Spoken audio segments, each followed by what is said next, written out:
They're just, again, when we see these stories, and then we see what didn't happen. Over the weekend, of course, you had Senator Tim Scott, who was on Face the Nation, and he was blaming Democrats for the George Floyd Justice Act not passing, saying that it didn't pass because they wanted to defund the police. Let's just be real clear. Tim Scott is lying. The bottom line is that, and we had Congresswoman Karen Bass on the show. She shared with us all that they were trying to do, all that they did, all of the different ways that they were providing, giving in to the demands. But what was real interesting here is that over the weekend, again, we saw Tim Scott making all these claims, but he won't fully come out. And what I understand is, why not do it sitting next to Senator Cory Booker? Why not actually, first of all, let's come to a black source. We know that ain't gonna happen. We've been trying to get him on the show for the last 3 or 4 years. He won't do it. But it says a whole lot that that Senator Tim Scott will say that the Democrats are trying to defund the police. No, Senator Tim Scott failed. Because you heard what Congresswoman Karen Bass said. Mitch McConnell was like, a bill that he brings to us, we're gonna be able to support. Also keep in mind, y'all, Senator Tim Scott's trying to run for president. So all of this, okay, let's blame defund the police. How can he say, let's blame defund the police, when according to Congresswoman Karen Bass, you had Senator Cory Booker who went out and cut a deal, with the police unions. So I'm sort of confused.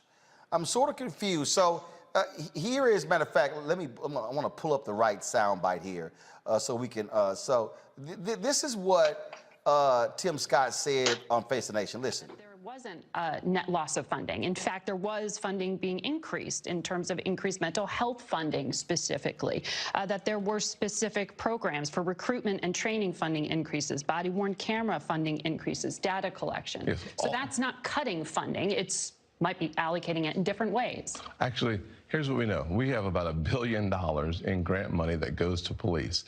When you start saying in order to receive those dollars, you must do A, B, and C, and if you don't do A, B, and C, you literally lose eligibility for the 2 major pots of money, the burn grants and the COP grants. When you tell local law enforcement agencies that you are ineligible for money, that's defunding the police. There's no way to spin that. You can spin it by saying— But this would codify the Trump executive orders. Let me finish. The Trump executive order I actually agreed to. What I did not agree to was the cuts that come from non-compliance. When you say, once again, that in order for you to receive the money for the burn grants or the COP grants, you must do the following. And if you don't do the following, you lose money. That's more defunding the police. We saw that tried throughout the country. You want to cut funding for underperformance, is what you're saying? Not at all. I would say you would want to increase to police departments that aren't doing what they're supposed to be doing? Let's look at what we're asking for. What the Democrats asked for was a simple thing. They asked for more reporting on serious bodily injury to death. I said that's a great idea. When they wanted to nationalize local policing, I said that's a bad idea. When they say that every single traffic stop in this country must be reported to the federal government, whether it's a traffic ticket or stopping someone on the streets of New York or Charleston, every single time that you have any interaction, for the federal government to be in charge of all that information, I say let's do it, but let's do it voluntarily. Okay. Y'all, that's bullshit. What Senator Tim Scott has laid out is utter bullshit. Let's do it voluntarily. Would y'all like to know the history of voluntarily waiting on police to submit information? Lauren, wasn't there a particular bill that was passed by Congressman Bobby Scott that dealt with the police voluntarily submitting use of force data? What happened? They didn't do it. Right, they just didn't do it. They just ignored it. They did not do it. So explain to people how that voluntary bullshit worked on use of force. Yeah, Tim Scott is a piece of work. I don't understand why he can't just articulate that he's against the policy and just be done with it, you know. But anyway, to your question, Bobby Scott passed a bill that effectively just mandated that you report deaths in custody, in police custody. Because, of course, and this is what's so stupid about what Tim Scott just said, when you have that type of data from police departments, when they have a death in custody, you have the data, you have the demographic data, you have how that person died. Sometimes it could be legit, sometimes it may not be, but you have data that can be used for a lot of things, right? And Tim Scott knows that. And the idea that they were sitting down with this guy and could not agree on something that simple is ridiculous. I'm not sure why Cory Booker, who, by the way, is not known for his stellar ability to get anything passed when it comes to justice reform. I mean, he's good at getting into documentaries and he's good at talking about it, but when it comes to actually passing a piece of legislation, even when the Democrats have the majority, he's not been all that successful. But I'm not sure why he's not lighting up Tim Scott. I mean, his answer when reporters were asking him about this was, I love him and, ooh, he's all right. No, you need to tell us exactly what was going on. Well, Lola, let me be real clear. We've been trying to get him on the show. The cell phone number I used to have, now his staff monitors that. We sent an email and text message, have not heard back. But again, I need people. Because it's embarrassing. I need people to understand. I need people watching to understand the bullshit that came out of Senator Tim Scott's mouth. I'm gonna play this again, and I'm gonna stop it. And I'm going to give y'all a prime example of how what he said, his own state of South Carolina actually did. Listen to this. I would say that there wasn't a net loss of funding. In fact, there was funding being increased in terms of increased mental health funding specifically, that there were specific programs for recruitment and training funding increases, body-worn camera funding increases, data collection. Yes. So that's not cutting funding. It's might be allocating it in different ways. Actually, here's what we know. We have about $1 billion in grant money that goes to police. When you start saying in order to receive those dollars, you must do A, B, and C, and if you don't do A, B, and C, you literally lose eligibility for the two major pots of money, the burn grants and the COP grants. When you tell local law enforcement agencies that you are ineligible for money, that's defunding the police. There's no way to spend that. You can spend it by saying. All right. So let me walk y'all through why what Senator Tim Scott just said is absolutely complete, utter bullshit. There was a time, y'all, in America where the age to drink was 18. Ronald Reagan was president. There was an effort in America to raise the drinking age to 21. There were states that did not want to do that. There were states that were making a lot of money, like Louisiana, off of selling alcohol to folks 18 above. So you know what the federal government did? The federal government said, no problem. States, in order for you to be eligible for federal highway money, you must raise your drinking age to 21. They said, no problem. If y'all want to keep it at 18, keep it at 18. But if you want federal highway funds, you got to raise it to 21. Louisiana was the last state to agree to raise their minimum drinking age to 21. So explain this to me, Senator Tim Scott. If the federal government did that for highway funds, is that not the same by saying if you don't comply with these things, then you're not eligible for this money? I'm sorry. There are numerous other examples where the United States Congress, the House and the Senate, and the president signed into law. There are numerous other examples where the federal government has said, states, in order for you to be eligible for these federal funds, you must do ABC. So I need Senator Tim Scott to explain to me the difference. This is why I'm calling bullshit on what he said. Because he's lying. What he does not want to own up to is Senator Tim Scott wants to kiss the ass of the police. Senator Tim Scott didn't have the, and I don't want to hear all that crap, oh, how you've been racially profiled. But damn it, that's why they're asking for the data.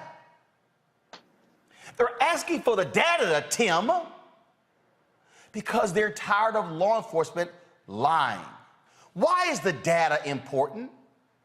And why is the racial designation of the data important? Because then all of a sudden, when they start showing,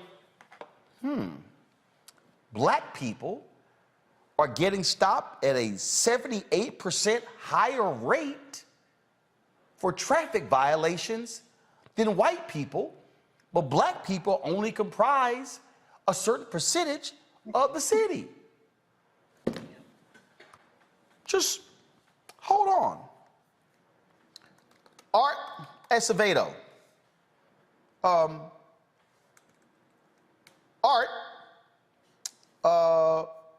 Chief Art Acevedo, the former police chief of Houston, Texas, who is now the police chief in Miami. I want to show y'all what he did recently. This is what Chief Acevedo did.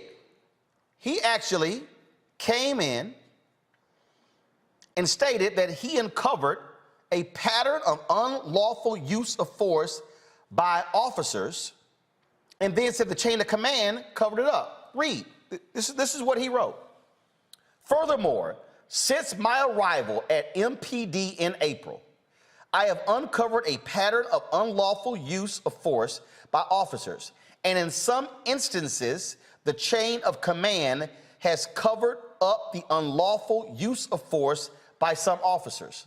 I have discussed my concern regarding the failure of some MPD supervisors and managers to hold officers accountable for the unlawful use of force. I have begun the process of addressing this issue with the assistance of Deputy Chief Morris, who has extensive experience as the former commander of internal affairs at HPD. And I look forward to obtaining additional help with the position slated for policy and constitutional polling to help reform the department. That might mean constitutional policing. However, during this September 13th commissioner meeting, Commissioners Carollo, Reyes, and Diaz de Portilla manipulated the budget process to hamper my reform by eliminating the funding for the two aforementioned positions, which are critical to any serious reform efforts. So we have examples of some chiefs of police wanting better oversight, of wanting there to actually be real police oversight, but you got local folks who want to stop it because they're in the bed of police. What you're dealing with here is you're dealing with, again, the failure of Senator Tim Scott to actually bring along. Let me say it again. For all of the complaining, from Senator Tim Scott, he has been an abject failure. And so, and let me be real clear, I got Senator Tim Scott's number. Matter of fact, I'm just going to pull it up. And I'm just going to let y'all know. I'm scrolling back.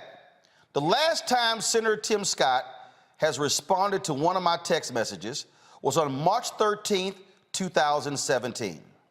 I've texted him on June 25th. Matter of fact, let me see. Again, what I don't appreciate is when people like to sit here and play games. I don't like it when they play games, when they want to say things and they don't want to. Y'all stay right there. Let me go get my device because I'm about to pull this text message up because I'm not interested in just talking. I want to show y'all what I'm talking about. So I'm looking for my device that allows for me to plug it up right to my iPhone. Because see, and I know for a fact he ain't changed his phone number because I double checked with some other folk to see if this is still his phone number. Now, just like when you had Alan West, who refused to do stuff. So March 13th, 2000, come on, go to my phone. March 13th, 2017, I sent Senator Tim Scott messages here with regards to Congressman Steve King. He responded, okay, laid it out. Then I laid it out, what we gonna do. So here's June 25th, 2017. Are you available to do Tom Joyner Morning Show to discuss the GOP's Senate healthcare bill? No response. December 19th, 2018, we should do a sit down on opportunity zones. No response. January 15th, 2019, are you available to do the Tom Joyner Morning Show in the morning? No response. Then he had a gathering of black senators on February 6, 2019. No response. March 17th, 2019. Available to do Tom Joyner Morning Show. No response. Then Wednesday, I sent him another deal. Can you come on to discuss this here? Let me send him again. I am live right now.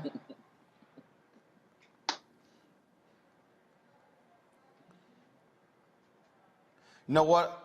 I'm going to actually do one better. Come back to me. Come back to me. Come back to me.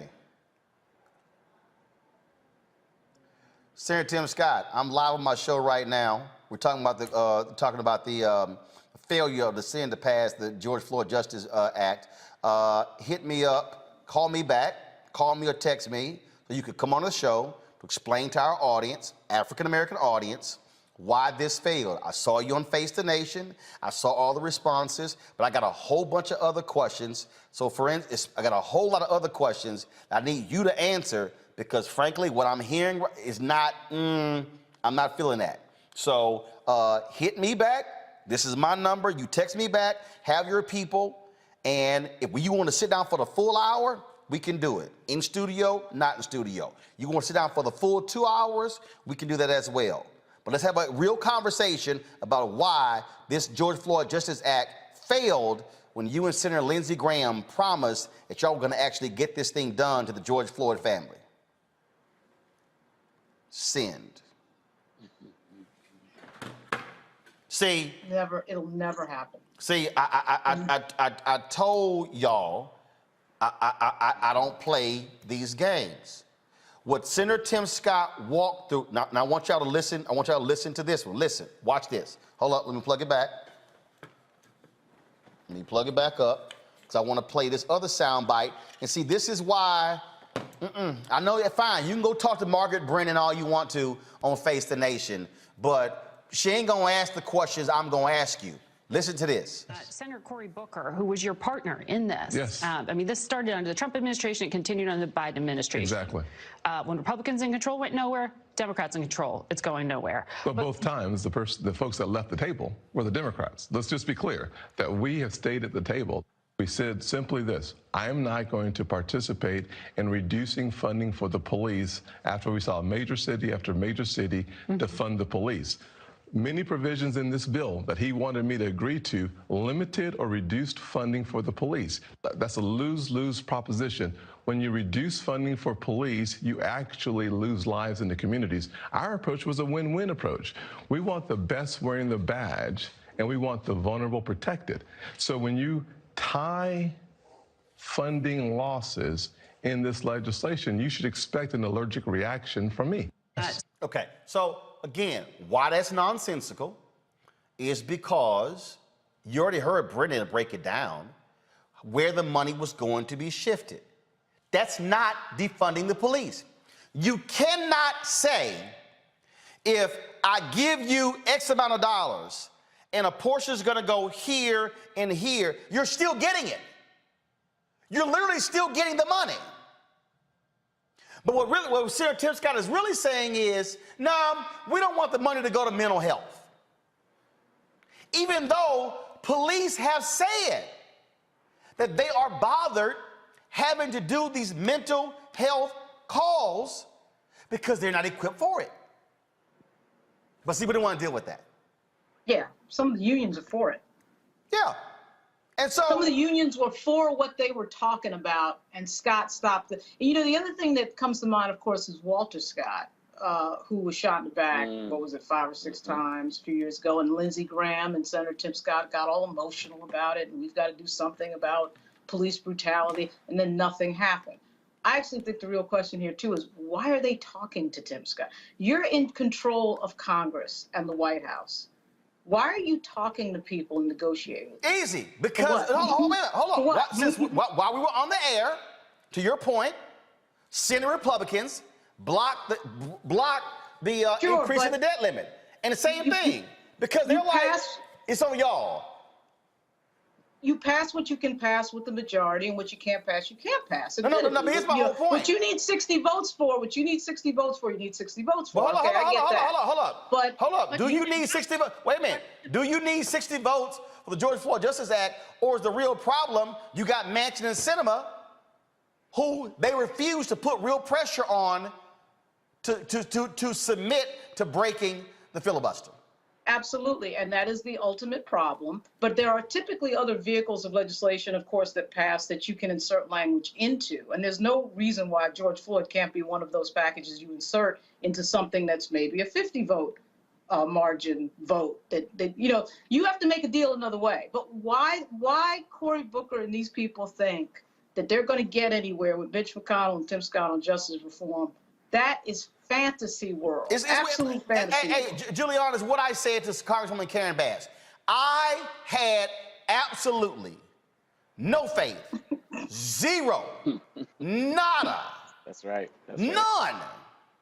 that Senator Tim Scott and Lindsey Graham were going to be able to bring over 8 other Republicans. I had none. And you're absolutely right to have none. I mean, many of us believe that faith works, but it don't work this time.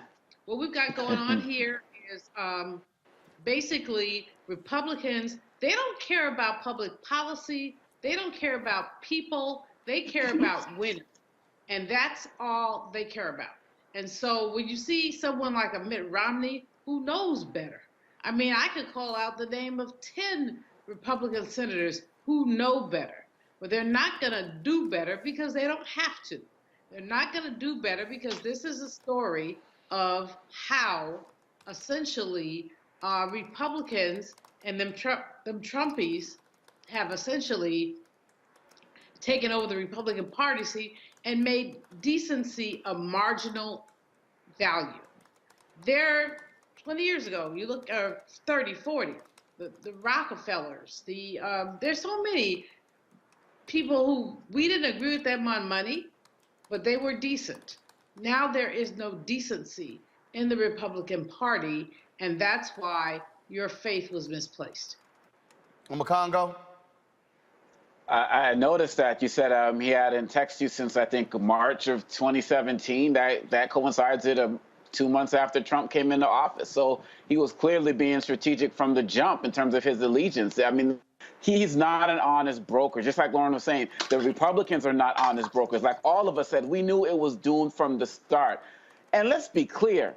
Money is not given to anybody without any types of stipulations. I mean, Dean Malveaux knows this. You get college scholarship there, you get a bad grade, you lose the money. So for he's sitting there talking to Brennan, and Brennan is saying twice, you are fine with underperforming departments still getting money? And he says yes. And then on top of that, in the next clip, he says he wants the best officers. They want these guys to continue to operate with impunity. And when he talks about this defunding the police, the Republicans did everything they can to block everything that Biden has done that would actually give more money to the police and give more money to the communities that they serve so that they wouldn't have to be called and come out and have to, like you said, be the social worker, be the mental health worker, and they block that. So just because in this society we are not able to think critically, we got these trigger words, and whenever we hear something like defund the police or woke or critical race theory or whatever, we immediately go into our silos. He's using that, and he's going to use that all the way into a presidential campaign. I'm glad you are exposing this,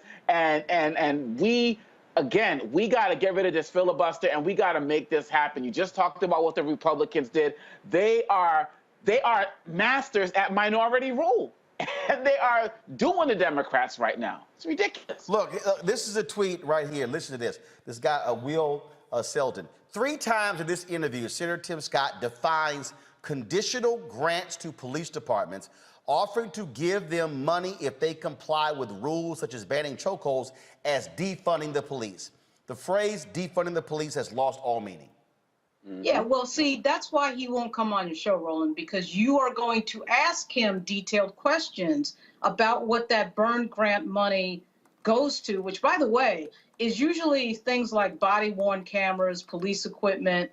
So as the interviewer on CBS said, even though she didn't conduct a particularly good interview, she made the point, he's not talking about a net loss of money. He's talking, of course, about the stipulations required under the burn grant program, which has been around forever. This is not new. So he threw that defund police out there just as a hot button thing when that's not what happened. Because as you already brought up, he's lying. He can't withstand that type of questioning from a Roland Martin. Like that's not, you're not going to get away with that in an interview with Roland Martin. You're not. You're not going to be able to bullshit your way through that conversation. So what it requires is for somebody to walk up to him physically, which I'm going to try to do tomorrow on Capitol Hill, and ask him. I mean, you can't. I'm sure that reporters have probably already tried to do this, but it's an in-person conversation. There's no doubt about it, and he knows exactly what he's doing. It's a PR game. Mm-hmm. But you know, I think that when you look at it, he wouldn't give Roland the interview because Roland would roast his chestnuts on an open fire. But even more than that, he is unwilling to be accountable. So he's Mr. Bojangles. I mean, he plays the game. He's black. He's down. He's been profiled. You know, and at the same time, what he's doing is he is essentially blocking progress. Which why not just say you disagree with the policy? So what's new about that? Because he wants to be reelected in South Carolina, which is about a third black. And if they ever saw his true colors, black folks will be running from him. He wants to be, as Roland said earlier, he would love to run for president of the United States. And in order to do that, he has some Bojangles around the white people who he will depend on. We need to know who supports him. In other words, who gives him? First of all, we already know who supports him. We already know who gives him money. Okay, it's established. It's the same as the other Republicans. But here's the deal: what I cannot tolerate is the bullshit fucking lying. I can't tolerate that. Look. Okay, this is not hard, y'all, and this is very simple. Go to my computer. This is all you typed in. What type of grant does the federal government prefer? This is what I typed in. How does the federal government stipulate conditional grants? Right. Listen to what I just told y'all. All I typed in was how does the federal government stipulate conditional grants? Which is what Senator Tim Scott was whining about in that clip on Face the Nation. Okay, look, the Congressional Research Service informing the legislative debate since 1914. This is dated May 22nd, 2019. Federal grants to state and local governments, a historical perspective on contemporary issues. Go to page 3. Okay, page 3. A continuum of federal grant administrative conditions. Of these 6 grant types, project categorical grants typically impose the most restraint on recipients. Federal administrators have a high degree of control over who receives project categorical grants. Recipients must apply to the appropriate federal agency for funding and compete against other potential recipients who also meet the program's specified eligibility criteria. Recipients have relatively little discretion concerning aided activities. Funds must be used for narrowly specified purposes, and there is a relatively high degree of federal administrative conditions attached to the grant, typically involving the imposition of, listen to me, y'all, typically involving the imposition of federal standards for planning, project selection, fiscal management, administrative organization, and performance. So what I am walking y'all through, is that right now, Senator Tim Scott has more than likely, and when I say more than likely, probably a 100%. It's likely 100% that Senator Tim Scott has actually voted for these very type of grants that he is now complaining about. Right. That's right. Trump was president in 2019. He didn't say anything then. And you heard her say in one of the clips, what they were talking about was in the Trump executive order. Right. And he cut her off. Right. He cut her off. He cut her off. Yeah. And I supported that. See, this is the part of the problem that I have with shows like Face the Nation, because they talk to him about a whole bunch of stuff. No, that's when you say, no, we throwing the rest of that out. We gonna stay on this topic. In fact, this is when you say, you know what? Bump that other guest. I need to keep this going for 10 more minutes. But see, that's not what they want to do. They don't want to sit here and actually do that, because then, he won't come back. Right. Predatory. He's not going to come back. Right. And who Words- cares, by the way? Predatory capitalism. It's the way that these shows operate. They operate to basically maximize their profits and minimize the voices of the people. I think that Sister Girl was doing a great job up to a point, but then she drops it.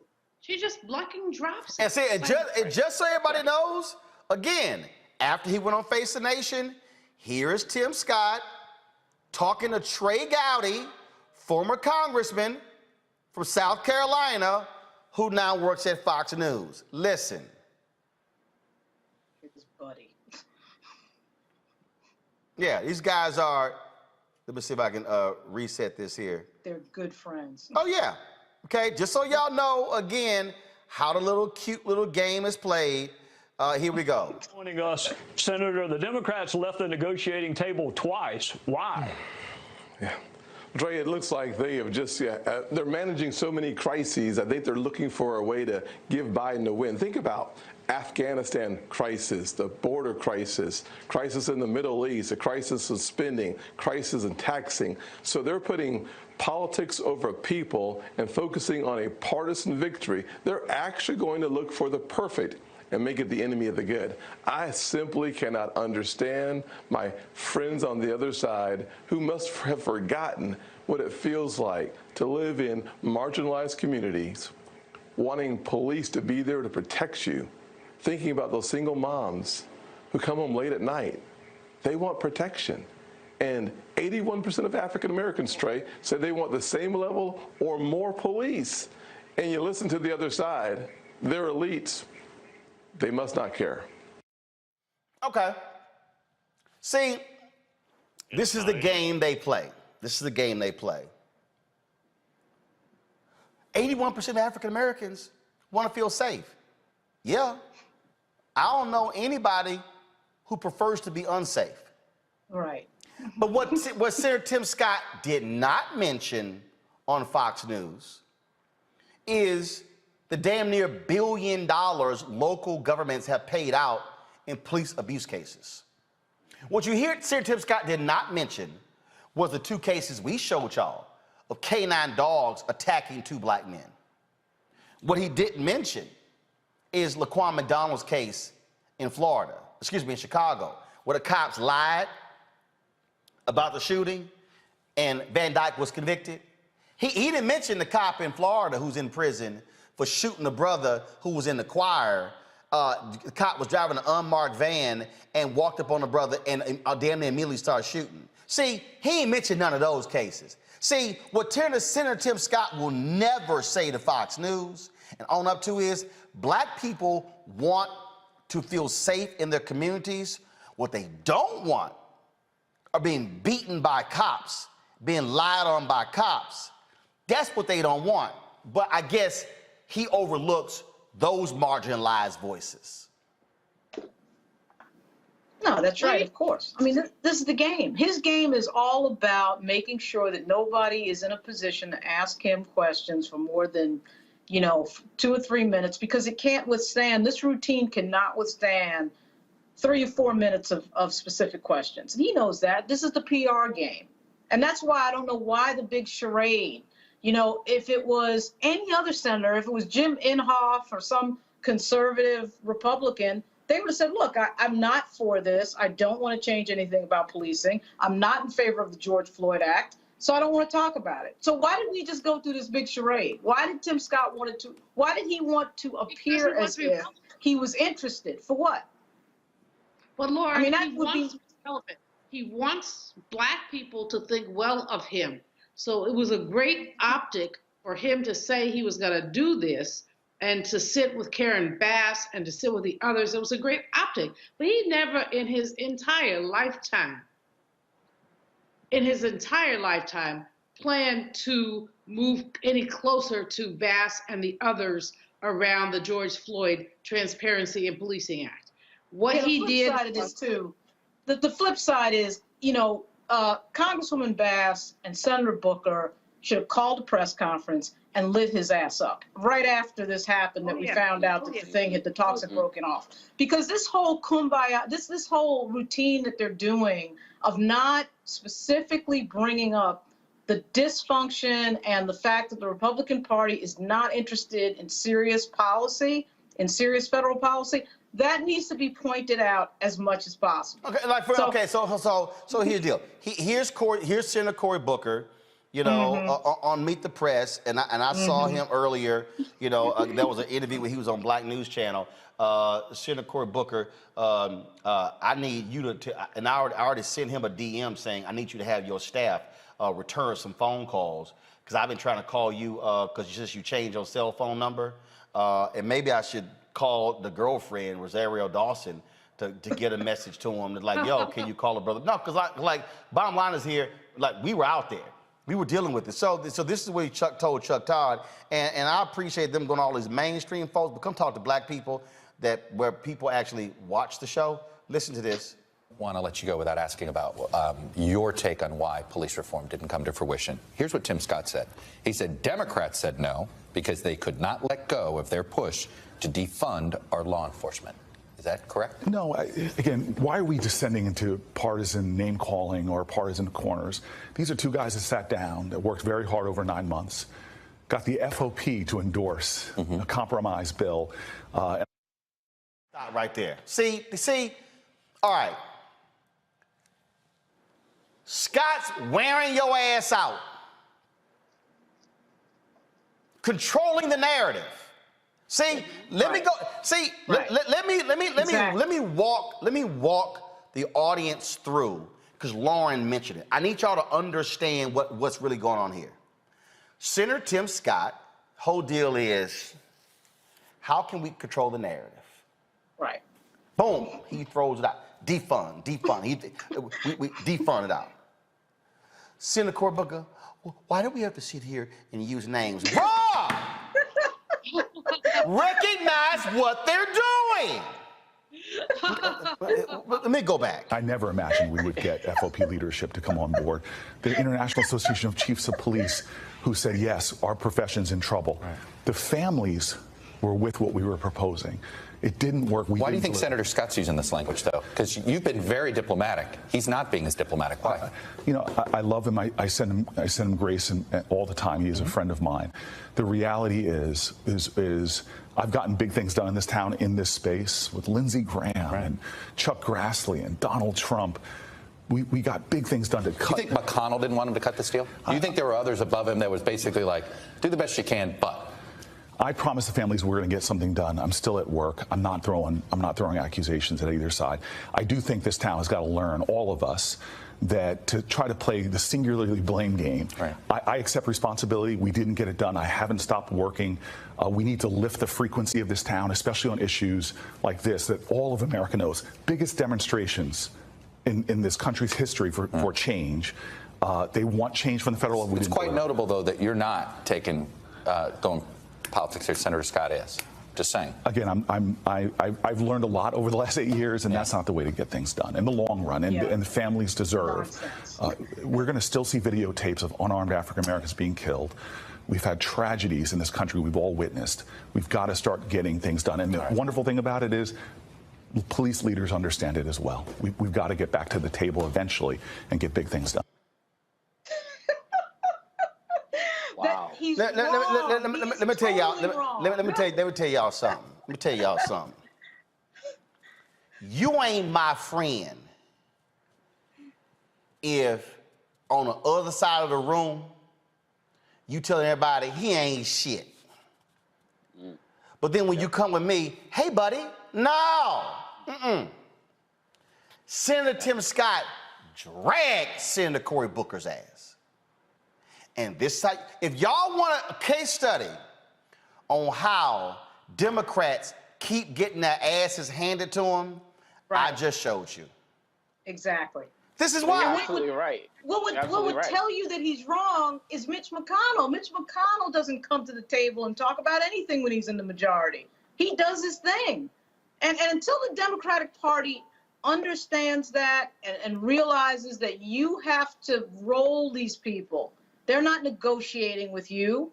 They're playing PR games on Fox News.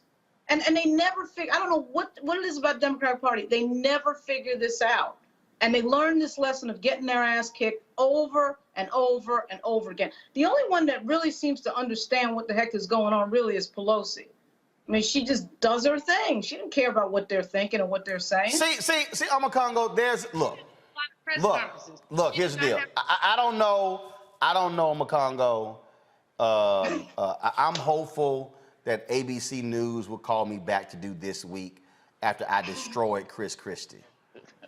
It's a good show. It was the first time I was on in 20 months. It may be another 20 months.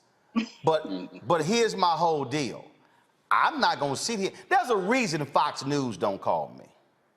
Yep. There's a reason Bill Maher called me one time, October 2014, and he ain't going to pick that phone up again.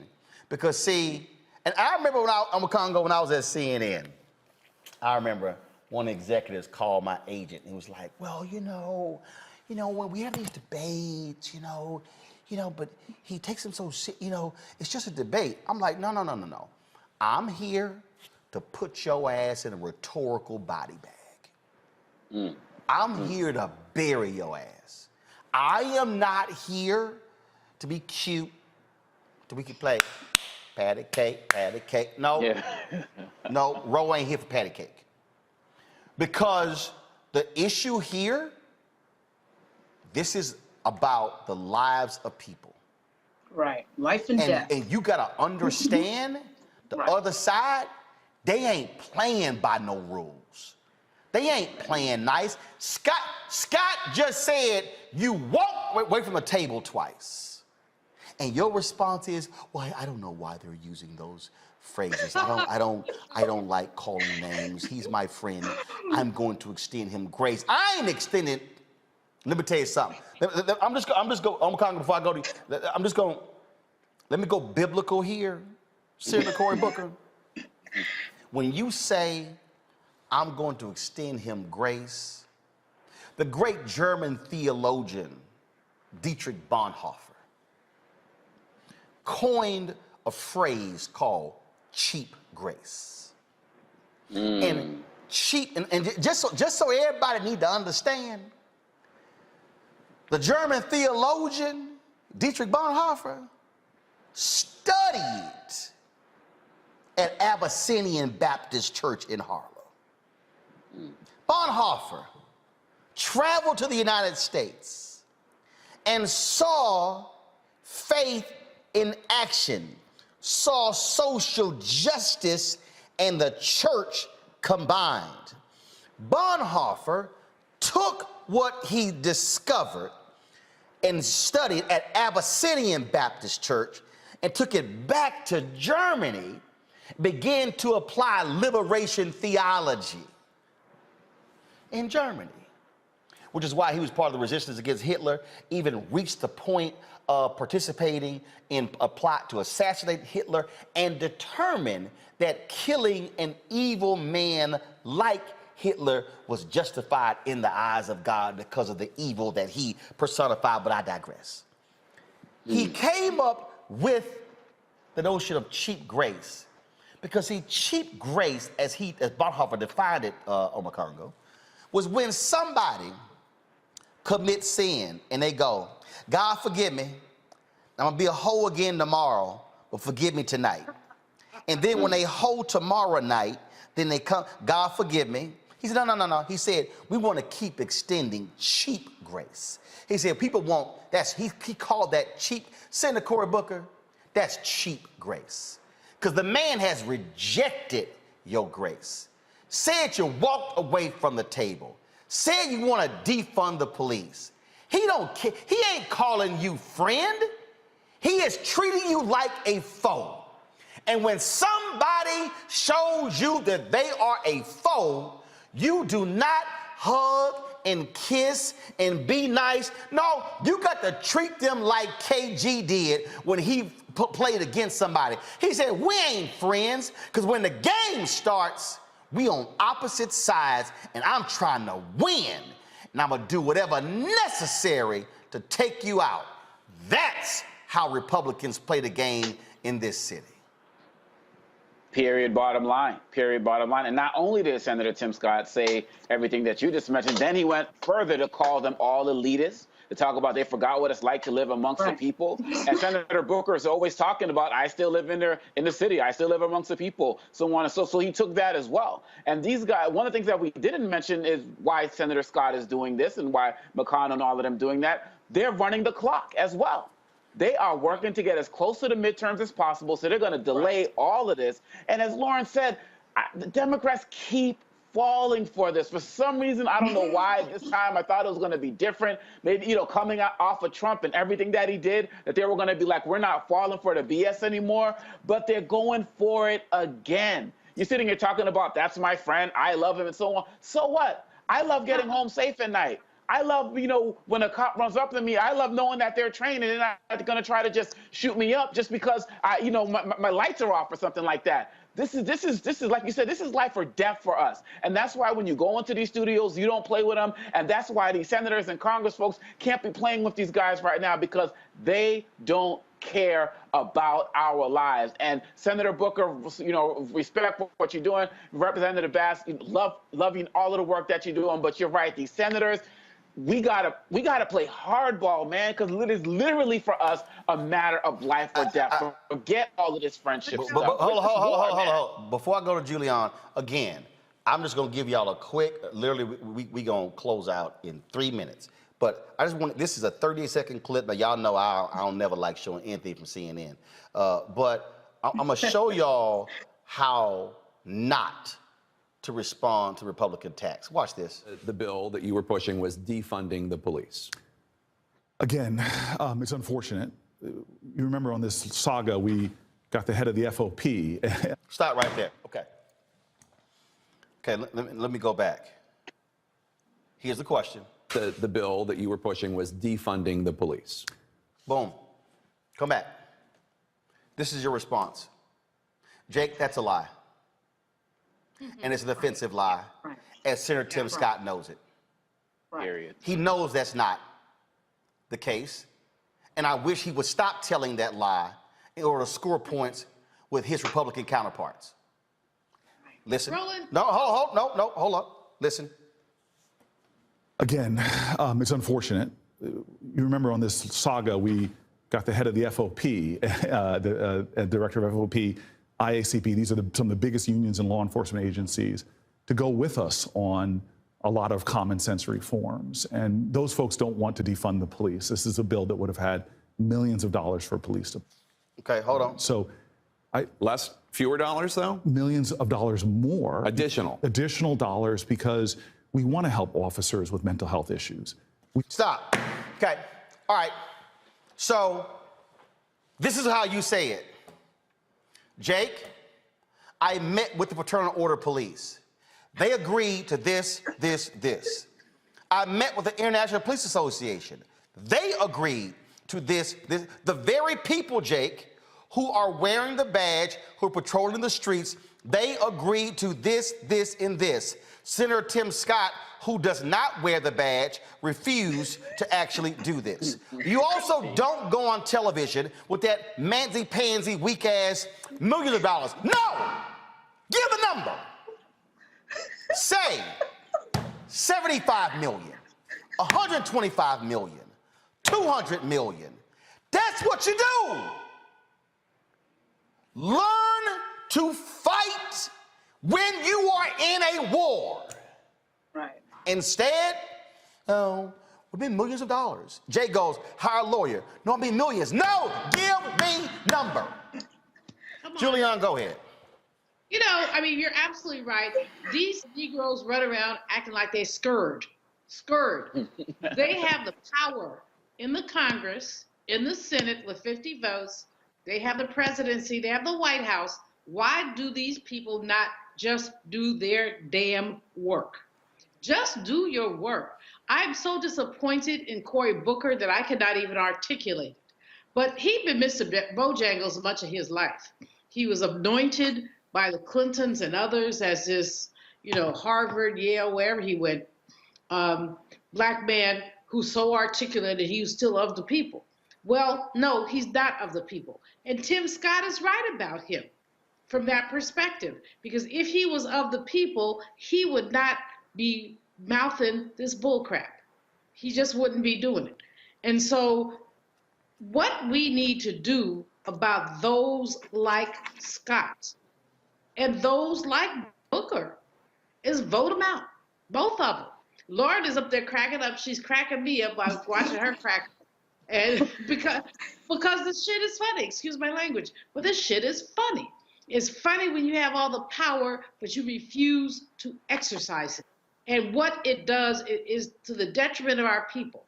And the challenge then, though, is that these people come running back around us every 2 years, 4 years for elections, talking about vote for me because I'll set you free. No, you really won't.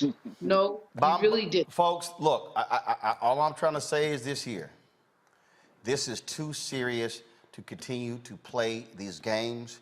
The Republican Party, listen, I need everybody listen to me, and all y'all people who sending me dumbass tweets like some woman talking about you ain't right for supporting Biden. Fool, it was Trump or Biden. Come on. That's who the hell it was. Y'all can sit here and run around y'all want to.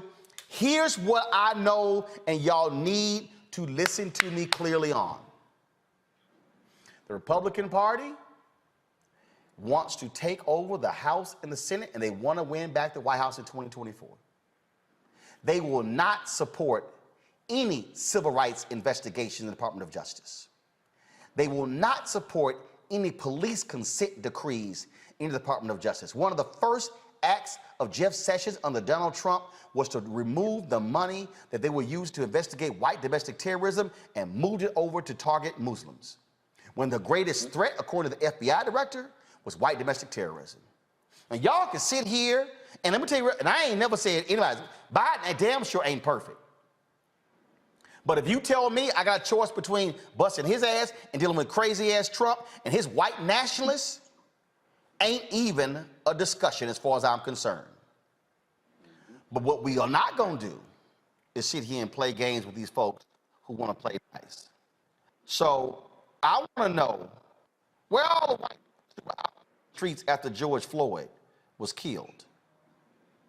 Who y'all calling on Capitol Hill? Are y'all flooding the offices of Senator Tim Scott? Everybody who was protesting in LA, and Portland, and Milwaukee, and Charlotte, and New York City, and Houston, and St. Louis, every major city, where y'all at? All y'all corporations, all y'all corporations, all y'all corporations, all y'all corporations who posted your black squares, where y'all at? Come on. Where y'all at? I want to know why y'all silent. Yep. I'm talking to y'all right here. Come on. Where y'all at? Where are you? Why are y'all not jumping all over Booker and Scott and saying, get back to the table and negotiate? Because for many of you, it was performative. For many of you, it was following the leader. Oh, everybody's talking about it. Yo, send out a George Floyd tweet. Post a black box. Say Black Lives Matter. Black Lives Matter after the black man was killed, and it matters after the bill was killed. What y'all gonna do? It's time to be smart. Roland Martin's doing this every day. Oh, no punches! Thank you, Roland Martin, for always giving voice to the issues. Look for Roland Martin in the whirlwind, to quote Marcus Garvey again. The video looks phenomenal, so I'm really excited to see it on my big screen. Support this man, Black Media. He makes sure that our stories are told. See, there's a difference between Black Star Network and Black-owned media and something like CNN. I got to defer to the brilliance of Dr. Carr and to the brilliance of the Black Star Network. I am rolling with Roland all the way. Honored to be on a show that you own. A black man owns the show. Folks, Black Star Network is here. I'm real revolutionary right now. Roland was amazing on there. Stay black. I love y'all. I can't commend you enough about this platform that you've created for us to be able to share who we are, what we're doing in the world, and the impact that we're having. Let's be smart. Bring your eyeballs home. You can't be black-owned media and be scared. You dig?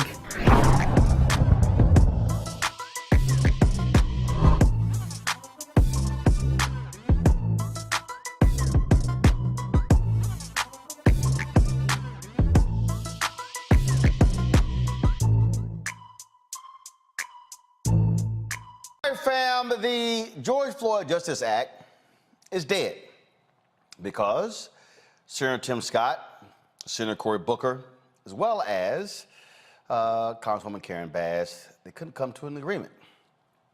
Scott spent lots of time on the Sunday shows, Fox News, Face the Nation, blasting Democrats, saying it's their fault. They walked away. So here's what he said on Face the Nation, talking to Margaret Brennan. He was talking about who caused the problem. Who caused the problem? And it was interesting because we played this 2-minute clip yesterday. And the reason I thought it was very interesting as he was talking to them, because he was real clear. It was they were sitting here and they were trying to defund the police, and they were just wrong, and how dare they, and it was their fault. And then it was Senator Cory Booker. They walked away from the table twice. I mean, he was saying all of those things. Really? Is that what really happened? So here's what we played yesterday. I want you to watch this, but I want you to listen. Okay? Listen to this. Cory Booker, who was your partner in this. Yes. I mean, this started under the Trump administration. It continued under the Biden administration. Exactly. When Republicans in control went nowhere, Democrats in control, it's going nowhere. But both times, the folks that left the table were the Democrats. Let's just be clear that we have stayed at the table. The Justice Act provided clear direction to improve the quality of the experience for the communities at risk and the law enforcement officers who patrol those areas. So if you're still at the table, was the issue that you just couldn't deliver Republican votes? Absolutely for not. What Senator Absolutely. Booker proposed to you with what he has described as this compromise? Once again, the fact is that last time around we gave them 20 amendments to change the bill in any way they wanted to. This time we said simply this: I am not going to participate in reducing funding for the police after we saw major city after major city defund the police. Many provisions in this bill that he wanted me to agree to limited or reduced funding for the police. That's a lose. That's a lose-lose proposition. When you reduce funding for police, you actually lose lives in the communities. Our approach was a win-win approach. We want the best wearing the badge, and we want the vulnerable protected. So when you tie funding losses in this legislation, you should expect an allergic reaction from me. But they would say, and Senator Booker's team has said publicly in interviews he's done, that there wasn't a net loss of funding. In fact, there was funding being increased in terms of increased mental health funding specifically, that there were specific programs for recruitment and training funding increases, body-worn camera funding increases, data collection. Yes. So that's not cutting funding. It's might be allocating it in different ways. Actually, here's what we know. We have about $1 billion in grant money that goes to police. When you start saying in order to receive those dollars, you must do A, B, and C, and if you don't do A, B, and C, you literally lose eligibility for the two major pots of money, the burn grants and the COP grants. When you tell local law enforcement agencies that you are ineligible for money, that's defunding the police. There's no way to spin that. You can spin it by saying— But this would codify the Trump executive orders. Let me finish. The Trump executive order, I actually agreed to. What I did not agree to was the cuts that come from non-compliance. Okay. So he said, I did not agree to the cuts of non-compliance. But did he remember what came out of his mouth a year ago when he was talking to Judy Woodruff on PBS? Roll it. Thank you so much for joining us. I want to ask you first about some of the Democrats' reaction. They are saying, yes, this is a move in the right direction, but the Senate Minority Leader Chuck Schumer said today that it doesn't rise to the moment. We heard House Speaker Nancy Pelosi say it's inadequate. Do you think you will be able to get enough Democratic votes to get this to a debate and a vote on the Senate floor? Well, if we do not, then they'll have to explain to the families that I met with yesterday at the White House and the families that I met with yesterday in my office on why we're not willing to take seriously some of the changes that are important to those families who've lost loved ones because of the police interaction. This bill, modeled after much of the House bill, is an important step in the right direction. It also includes the focus of the president and the priorities in the executive order. So we have a chance to do something meaningful for the American people, especially communities of color who are losing confidence in the institutions of authority in this country. Well, Senator, as you know, Democrats are calling for an outright ban on certain measures like a chokehold or the so-called no-knock warrant. Yes. In your proposal, you are saying these things should be tied to federal funding, that if departments go ahead with them, they risk losing funding.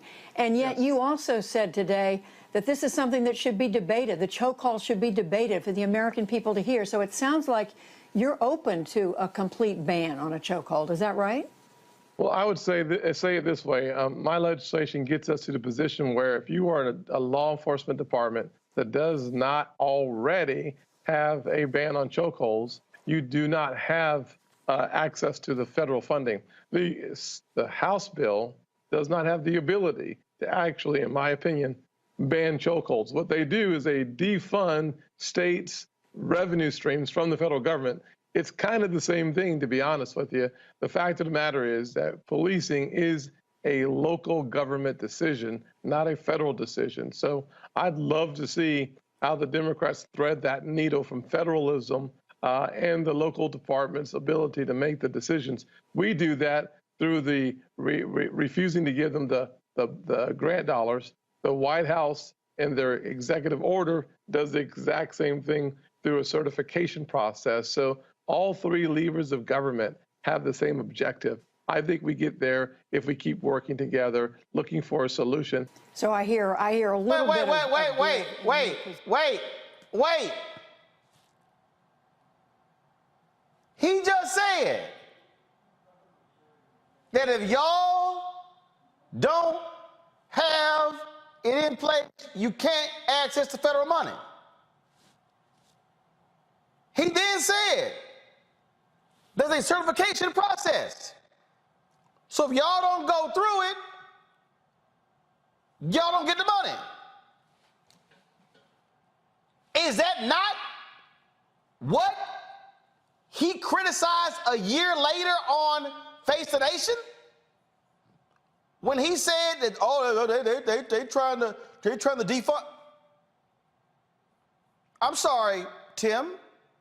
I just want to be clear. Did I hear you say this?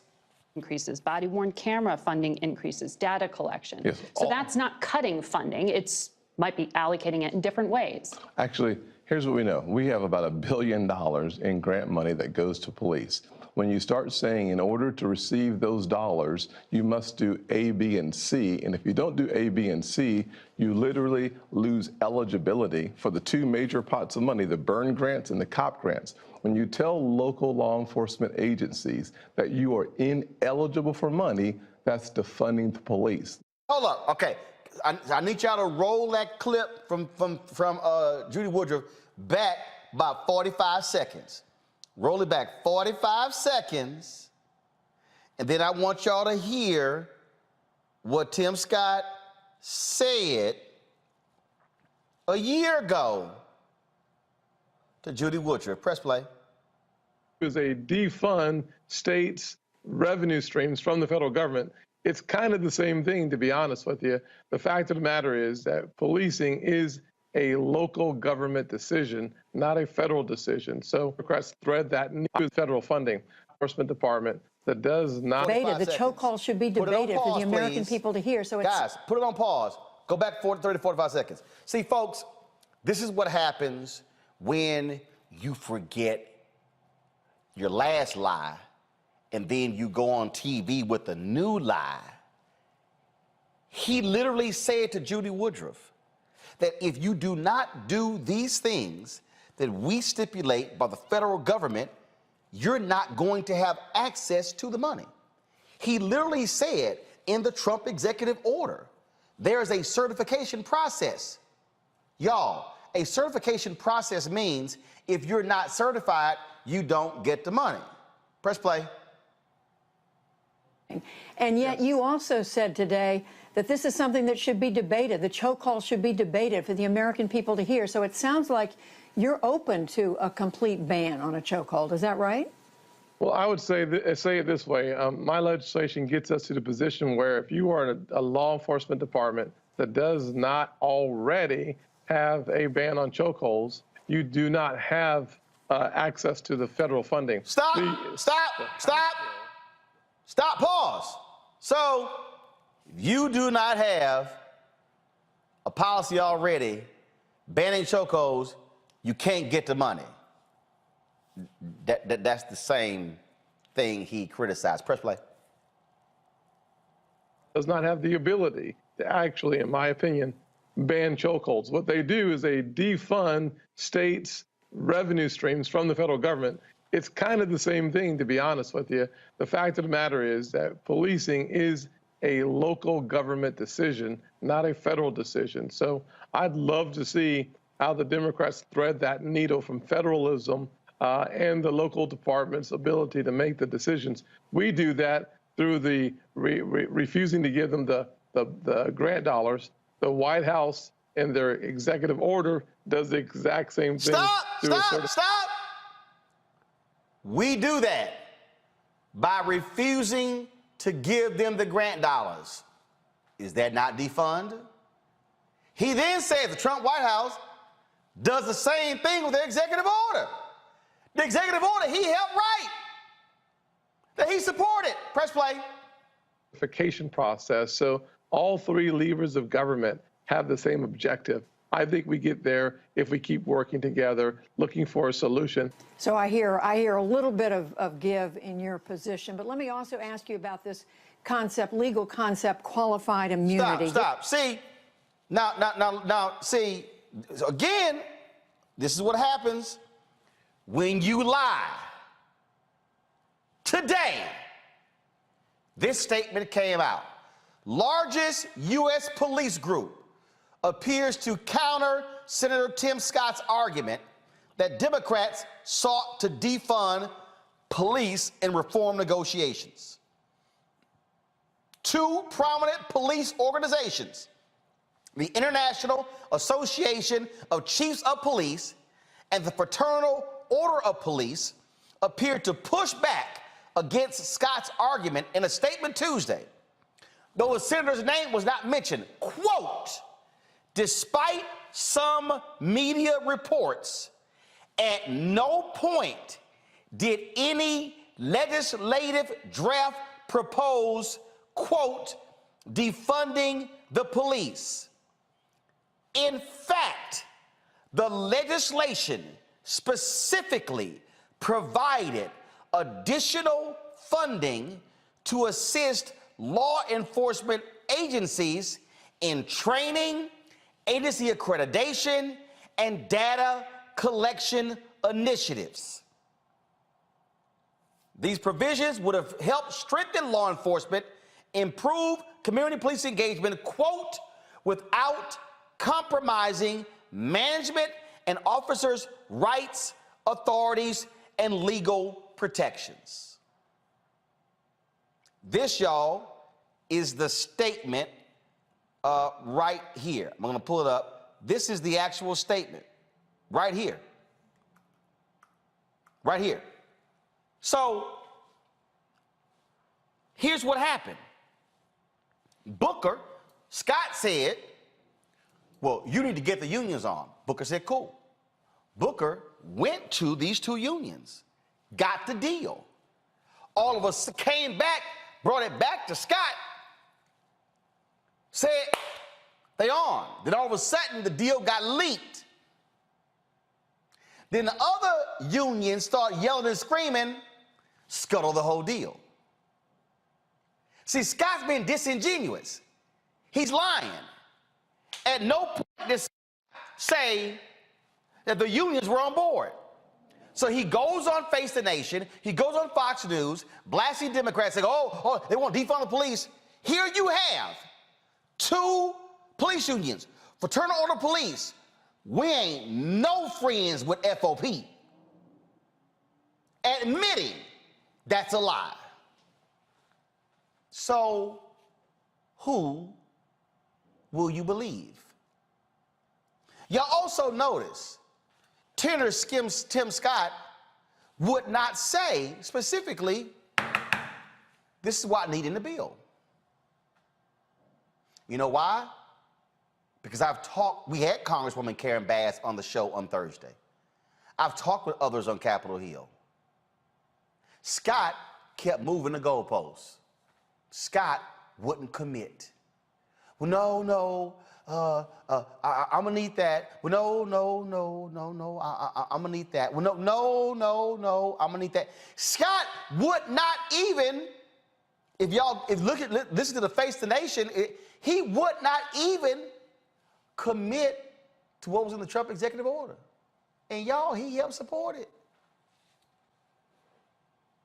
This is why he cannot be trusted on this issue. Senator Tim Scott is lying. Either the Democrats wanted to defund the police or the unions are lying. Senator Tim Scott, which one is it? Are you lying or are the unions lying? I'm reading their statement. He won't answer their statement. Because, see, y'all got to understand, the moment the lie is told, remember, the lie moves around the world faster than truth. So he goes on the shows on Sunday. News Cycle Sunday, News Cycle Monday. They dropped their new statement today. Old news now. The lie was effective. The lie was cemented. He did the interview on Saturday. They released a portion of it on Saturday to gin up attention to watch it on Sunday. That's what he did. So y'all also notice, Senator Tim Scott, why don't you sit down with Senator Cory Booker and do a dual interview? And let's go over what you supported and what you didn't support. Let's go over what deals were brought back to you and deals that you rejected. See, that's what really happened here. He's not going to come on this show because he's going to have to answer these questions. He's going to have to answer, not to dancing around these little cute little phrases. He's going to have to answer, no. What specifically did you ask for that the Democrats said no? There were 5 major issues in this bill. 3 of them, the top 3, chokeholds, no-knock warrants, databases. Senator Scott, didn't you support databases in your bill last year? So, no databases this time? Teresa, Abisha, Mustafa, see, this is what happens when you start unpacking stuff, when you start busting folk who lie. When you start saying, but you said this, nice, there is no, it is a 180-degree difference of what Tim Scott said last year to Judy Woodruff on PBS to what he said to Margaret Brennan on Face the Nation on Sunday.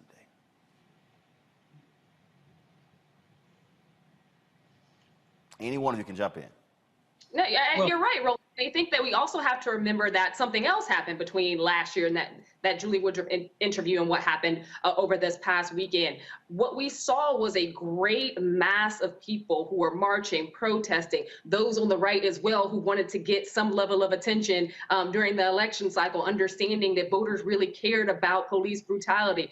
I would argue that, and we've seen this in the numbers, that that level of people in the streets, but also that level of this being a top line issue for not just the Black community, but adjacent communities that also saw it as important, has significantly gone down. And what Tim Scott did was take advantage of the increase in gun violence, and he's utilized that to be basically his standard bearer in terms of arguing that we need more police. The whole defund the police argument we know is a farce. Nobody within the construct of this legislation was trying to defund the police. That is not what that was about. What we also know is that tying specific elements of funding to a specific platform is nothing new, nor is removing said funding if an organization or if a state group or city-based group goes outside of that. We've seen it with community block grants, CDBG grants. We've seen it with grants to healthcare organizations. We've seen it with grants to education organizations. We've seen it with federal funding to basically anything that goes to the states or the city. So none of this is new. What Tim Scott did was make a disingenuous pact in the beginning because he wanted to have that leveraging point in media, and then came back to the mean because the rest of the Republican Party told him to, and because Tim Scott sees himself as somebody who's going to be running at the top of the ticket in 2024. He does not want to have anything on the mantle that looks like it is progressive. He doesn't want to have anything on the mantle that would push against what the commentary is running on Fox, on OAN, on a lot of these other conservative networks. He was going to always come back, and he needed the political cover. He needed the cover that came from this push to put more officers on the street, largely brought on by the rise in gun violence, which arguably we know how to reduce that as well, and Democrats have plans for that, and Republicans consistently push against them. But this has been a long time coming for Tim Scott. I don't think he was ever genuine about it to begin with. He was just taking advantage of a moment in which this was a platform issue, and the minute that moment started to wane, he decided to push go on something that the Republicans wanted to do all along: pull the rug out from under everyone when it came to true legitimate police reforms. See, here's the thing here, Mustafa. Tim Scott has never said, this is what I needed in the bill to move forward. Mm-hmm. If you actually go back and listen to all the interviews he's given, he has never definitively said, this is what I needed. No, it was always an excuse. It was always another excuse. And so Democrats were conceding. They would go back, and it was like one thing after another. And it was sort of like, okay, what is it? Like, dude, what do you want? I am told he was specifically asked, okay, Tim, what is it that you want for us to move forward? And he could not articulate that. He was not actually trying to move forward because he know, and you know why? I think that he knows he couldn't go get another 8 votes. See, here's other people don't understand. Senator Lindsey Graham met with the George Floyd family on the anniversary of the George Floyd's death. When I interviewed the family, I had the only interview with the family on that day when they came and met us down here at Black Lives Matter Plaza. They had a meeting, and Senator Lindsey Graham said in the meeting that I'm going to help Tim move this across the finish line. We think we can get 20 to 25 votes. Tim Scott, you couldn't even get 8 other votes. And so what does he do? Mustafa blames a Democrat because he failed. He could not convince his own Republicans to support a bill that he was their lead negotiator.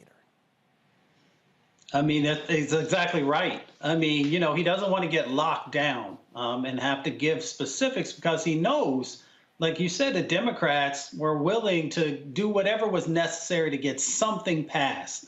The country was demanding that something get passed.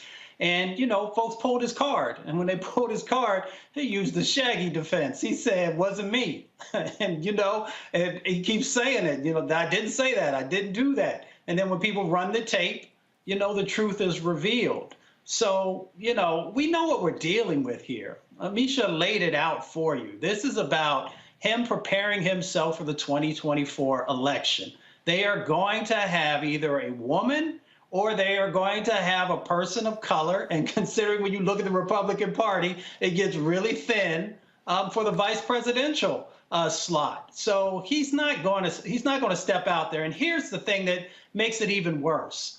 If what he shares with us is true about his engagements with law enforcement, he should want to do everything that he can to protect the lives of those who don't have the privilege that he has. You know, if somebody is going to pull you over and you got those license plates on the back of your car that sort of let people know who you are, we all know what's going on a daily basis for everybody else. And then when the unions don't even back up your lie, then you know you got yourself a problem. So now he's going to have to figure out how he's going to clean this up. Because if he doesn't, this will also be a drag on him as he tries to run for future leadership positions, you know, inside of their party, even though we know that Donald Trump used to be able to say and do anything and continue to reinvent the facts as he moved along. I don't think Tim Scott's going to get that same grace that they gave Donald Trump.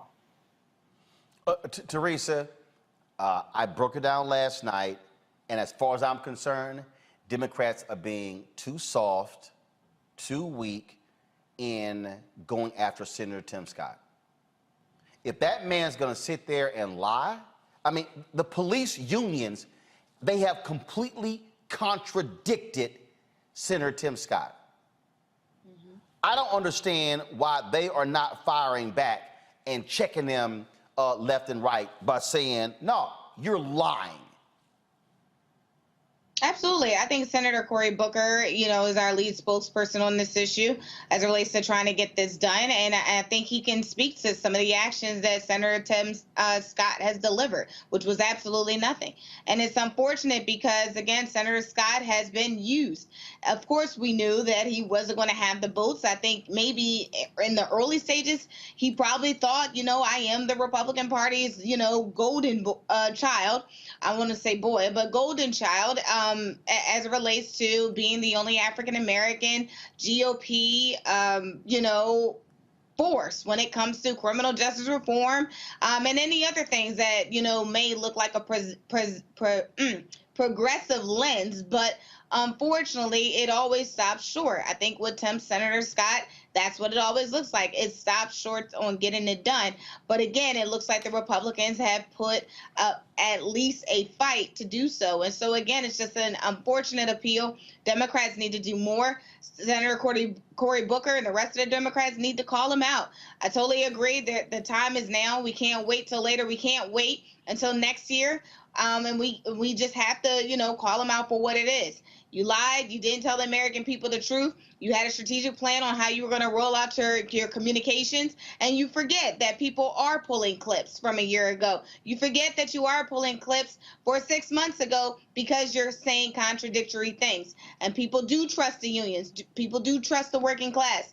And so those, you know, working people who are saying, listen, you know what? Change definitely needs to happen, and reform definitely could look a little different. I think we need to listen to them and do something different. And again, folks, so what you're dealing with here, and just so y'all know, this is literally the actual statements right here from the International Association of Chiefs of Police and the Fraternal Order of Police, and where they lay it all out, and they said point blank, at no point did any legislative draft propose defunding the police. They said there was going to be an increase in funding. Then it says, our organizations remain steadfast in working with all interested parties who are willing to take a fact-based approach to enact effective and lasting change to avoid a patchwork of state laws that do not provide uniform standards and guidance to the policing profession. The IACP and the FOP will continue to embrace the challenge, instill strong values into our agencies and at all ranks, and hold ourselves accountable for our actions in order to build a more cohesive and safer future for our community. See, here's what that line, if y'all, and what I want y'all to do is, I want y'all to roll back the Judy Woodruff interview, take it back 60 seconds, because that line, because see, this is why y'all need to understand the breakdown.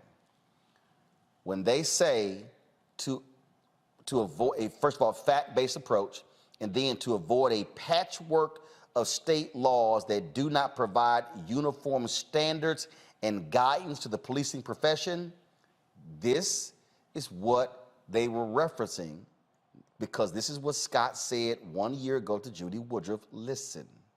Ban on a chokehold, is that right? Well, I would say it this way. My legislation gets us to the position where if you are a law enforcement department that does not already have a ban on chokeholds, you do not have access to the federal funding. The House bill does not have the ability to actually, in my opinion, ban chokeholds. What they do is they defund states' revenue streams from the federal government. It's kind of the same thing, to be honest with you. The fact of the matter is that policing is a local government decision, not a federal decision. So I'd love to see how the Democrats thread that needle from federalism. See, that's the real issue right here. Senator Tim Scott and the Republicans, their fundamental problem is that they are all about states' rights. What those segregationist Democrats were in the 50s and 60s, that's who the Republican Party is today. States' rights, states' rights. You just heard him say, oh, it's really a matter of local and states' rights. Go back to the police statement. This is what the police statement said. We're willing to take a fact-based approach to enact effective and lasting change to avoid a patchwork of state laws that do not provide uniform standards and guidance to the policing profession. So Senator Tim Scott, Amisha, Mustafa, and Teresa, is complaining about saying, oh, Democrats, y'all want federalism, federalism, federalism. Y'all want federalism. And here you have the police unions who are saying the problem is when you have different laws in South Carolina compared to Mississippi, compared to North Carolina, compared to Idaho, compared to Wyoming, compared to California. We need a, quote, they want a unified standard and guidance to the policing profession. And Scott is saying, Democrats, no, we're not going to do that. It's not even only disparate across states, it's disparate across cities within the same state. So I think that there has to be something done that helps to not only give people faith in the system, but also to legitimize it, where you won't have chokeholds happening in one police precinct or in one city 20 minutes away from one that has already banned them, where you won't have officers that have committed atrocities towards African Americans, some of them deaf, some of them extreme cases of brutality where they nearly killed somebody, and then they just go one precinct over and get another job. I think that there's something to be said here about the reluctance of and the push that Tim Scott did, because this was a general bait and switch. And he had it in his mind. This was a part of a formula from the beginning. And he wanted to ensure that he ran the clock down. That's what all the stalls were for. That's what all the back and forth was for. He wanted to ensure that this was no longer a top of the line news story as it was in the summer, the fall, the winter of last year and the early spring of this year. He wanted to make this a waning political policy issue, because he knows that despite the elongated fact-based findings that we have reduced, the things that we've talked about on this show, the things that I've heard on other shows as well, at the end of the day, Republicans don't care about facts. They don't give a damn. And having a playback of what someone said last year versus what they said this year, Republicans are very used to this type of rhetoric because they want what they want and they will take it by any means necessary. Right now, they're running on a defund the police, anti-defund the police mantra, and they've seen gains across the country in doing so, and they think it's going to help them in midterms as well. They're not going to let that go. Again, here's the whole deal, Teresa, from a messaging standpoint, and Mustafa. If you're Democrats, you ain't got any room margin for error.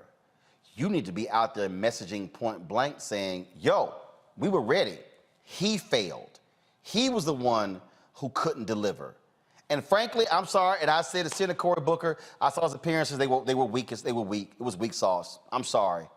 The man is hitting you with a sledgehammer, and you coming back, well, I'm not going to get into name calling. He was my friend. I'm going to extend him grace. Damn that.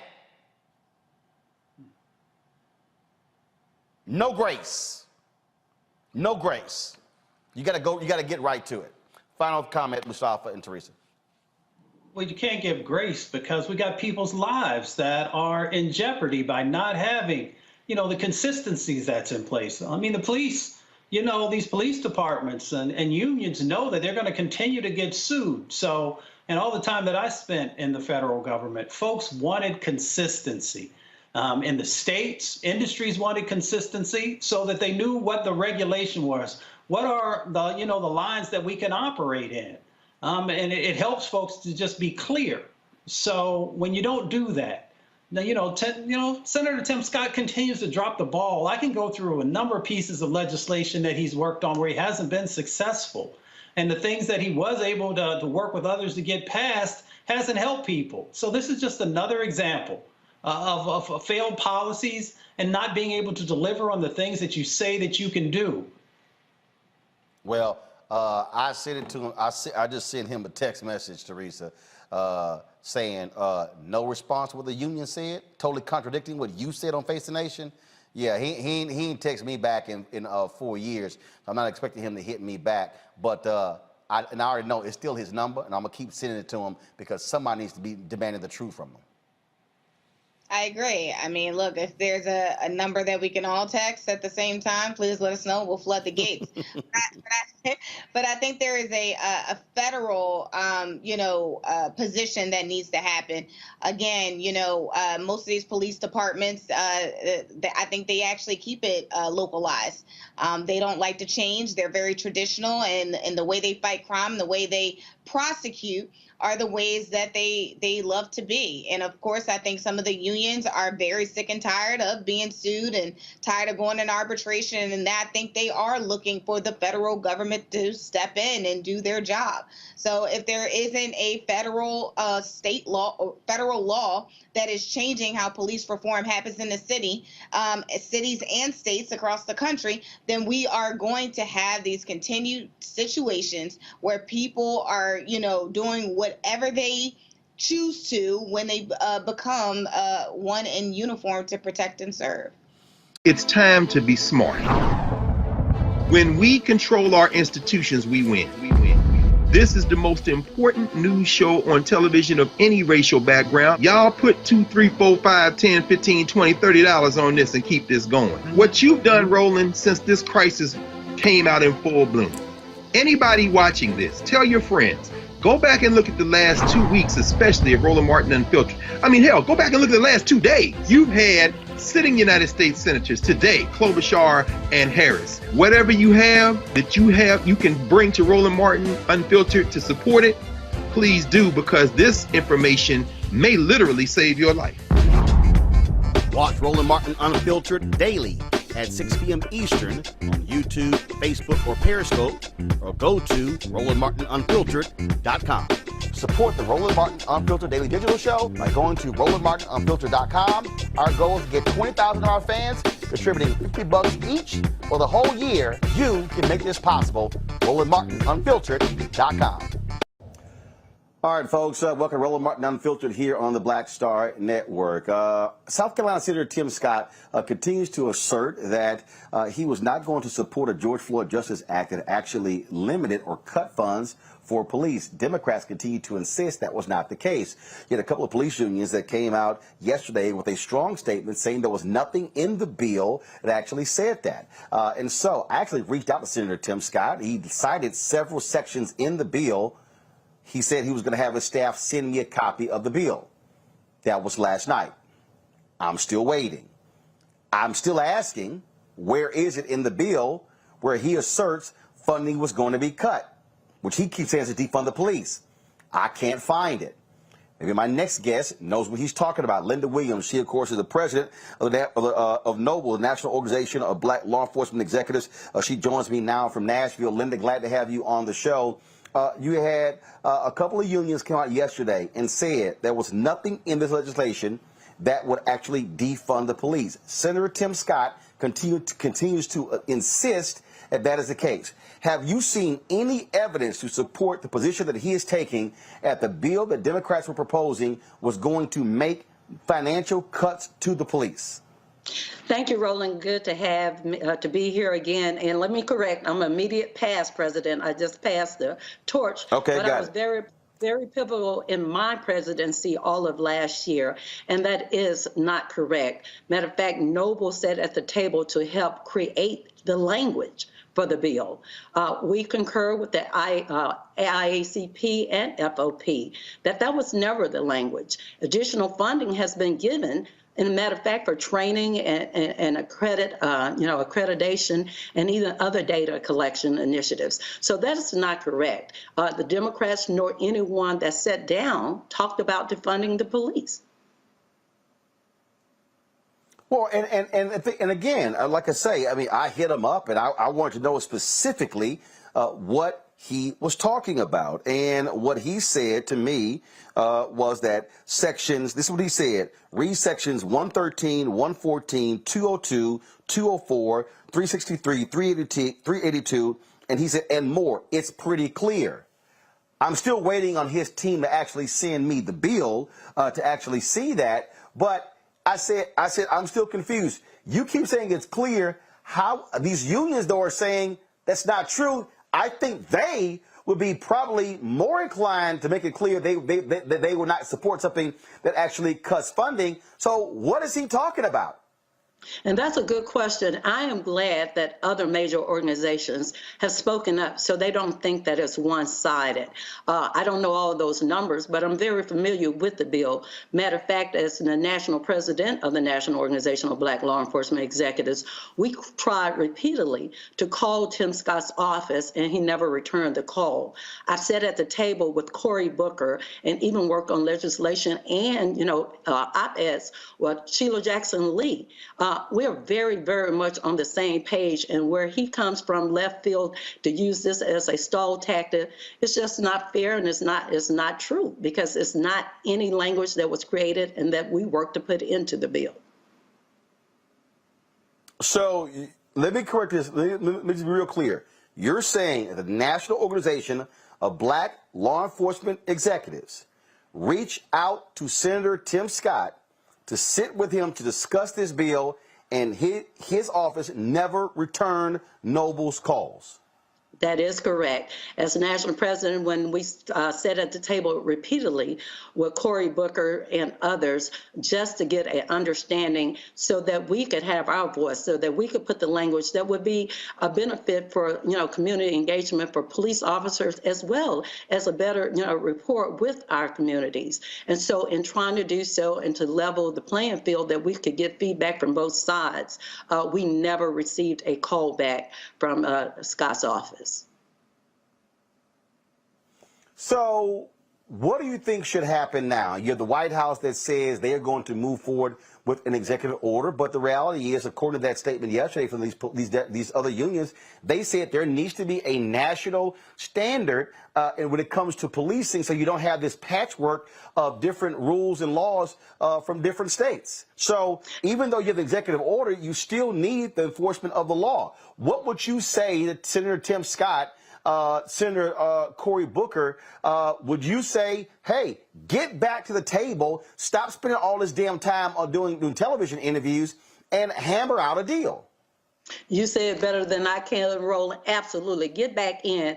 This is something that our country, this is not, anything that's to divide us. Law enforcement is an extension of the communities. And the fact that we're at this repass that we are now, it's time that we sit down, forget our differences, and work on our commonalities, that law enforcement are here as the guardians of the community. And of course, that means to protect the rights and the responsibilities law enforcement have, but to make them accountable to the communities that we protect and serve. So time is out for, all the interviews and the stalling tactics. We need to get to the table and come back with something. Something is better than nothing, and we all have to give and take. But it's something at a time in our history that would mark this moment in history for those generations to come, that we couldn't get it right.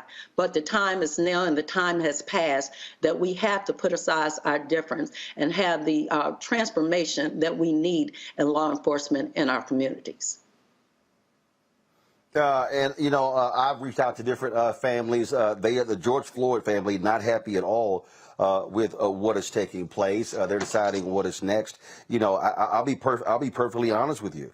I think what should happen is simple. I think the George Floyd family and other families should come to Washington, D.C., and they should, actually, before they come, they should say, we are calling a meeting and we want Scott at the table. We want Graham at the table. We want McConnell at the table. We want Booker at the table. We want Schumer at the table and Senator Dick Durbin at the table and say, we want y'all to meet with us to explain to us why y'all can't come to a deal. I think this is the moment where the families of those who are affected, Walter Scott family, there in South Carolina, all those families should say, no, we're going to come to Capitol Hill and see if y'all are willing to sit down with us. And then, and you know what? Bring the cameras in and say, share with us, tell us to our face why y'all can't come to a deal. And, you know, I'm with you. If you keep doing the same thing the same way, you're going to keep getting the same results. All of those persons that sit on Capitol Hill, those are public servants. They are not above reproach or above the law. And maybe it takes the outcry from citizens, from folks like the George Floyd family and so many other that have become, you know, victims of this ongoing tragedy in our country. So I stand with them. You know, the time is now. We can't keep pushing the envelope. You know, we don't want a repeat of what has happened. We need some relational transformation in this country. And if it starts from the very citizens and the law enforcement agencies and the congressmen and legislation for this uniform and these standards, we have to do that. It has to be law, because if we leave it at the discretion of law enforcement, then we'll continue with the same issues that we have always had. The time is now. We have to come together and set aside our differences. It's not a black and white. It's not a red and blue. It's an American problem. And as citizens of America, we have to do better. All right. Linda Williams, immediate past president of Noble. Well, appreciate it. Thanks a lot. Thank you. And you take care and keep up the good fight. All right, thanks a lot. We're going to go to our panel right now. A. Scott Bolden, past head of the National Bar Association Political Action Committee, attorney in Washington, D.C. Robert Patillo, of course, with Rainbow Coalition, Peachtree Street Project, Coalition Project, and also Breonna Cartwright, political strategist. I want to talk all three of you. That, to me, Robert, is, if you want to talk about really forcing something, imagine if the families of people who've been impacted by police shootings, if they say, we're coming to Capitol Hill on Tuesday, Scott, Booker, McConnell, Durbin, Schumer, Graham, be at the meeting. I would dare one of them to say they're too busy to meet with them. Well, you know, Roland, I think that's a great idea, but I don't know how much that will actually move the needle, because we all know what the operative facts are on the ground. And as Tim Scott articulated on Sunday, Republicans are more interested in scoring political points than they are in actually ameliorating this issue. This idea that but here's why. But here, Robert, here's what it does. Here's what it does. What it does is it says, no. You sitting here saying it's not this, it's not that. No. Sit across from the table. Since you keep saying this here. Have the unions there. To me, you forced them to be in a room. Ain't no more dancing around. No more sitting here. Oh, is this, is that? Say no. Because it's a lot different when you got to say it to a family member's face than when you say it on Fox News and CBS's Face the Nation. But these people have lied to the families' faces before. You know, we've heard Lindsey Graham say that he supported police reform. We've heard Grassley say that he supported police reform. We've heard McConnell and Tim Scott say they were going to shepherd this through. At the end of the day, they're a far-right Republican GOP base does not want any form of police accountability or police reform. First, they said that it was the qualified immunity was the reason they couldn't get behind a compromise bill. Now they're saying that it's quote-unquote defund the police why they can't get behind the compromise bill. The truth is that the police unions and many of these law enforcement organizations control the GOP, and there's absolutely nothing that they would agree to. So what they have to do is find those names, find those Republicans who said they are behind this, and then fight like hell to make sure that you can get them on board. Right now, there are no Republicans who are held to account. That's why they trot Tim Scott out there to pretend to be the face of it as their black friend to argue about this. But at the end of the day, they don't have the numbers on the Republican side of the aisle because it does not poll well so among Republican voters. This whole back the blue thing is very strong on the GOP side, and they think that anything that will help minority communities or help African-American communities, frankly, that will help poor white communities who are also the victims of police brutality also is a negative for them. And also, they do not want Joe Biden to have any wins on his record going into the midterms. Let's understand the GOP benefits through recalcitrance. That the government shuts down and the COVID numbers go up. If the economy crashes, if you can't get police reform, you can't get voting rights done, that helps them in 2022. Brianna, bottom line is this here. I think something dramatic on the part of the families is necessary so you don't have the constant back and forth political sniping here that you keep hearing on television. I hear you, Roland. I do not know if that will necessarily be enough, right? We've been at this for a while. I think that Tim Scott, honestly, as we've seen in other times, exhibits not caring about the people. So I think he can do the same thing in front of their face and be a doofus as, you know, on TV, et cetera. I mean, going back to what was previously stated, even if, you know, qualified immunity was the reason why there couldn't be a deal, that's just, I mean, that in itself is problematic, because the reason why we had, I mean, qualified immunity basically strips away what we had when we passed this prominent civil rights law bill.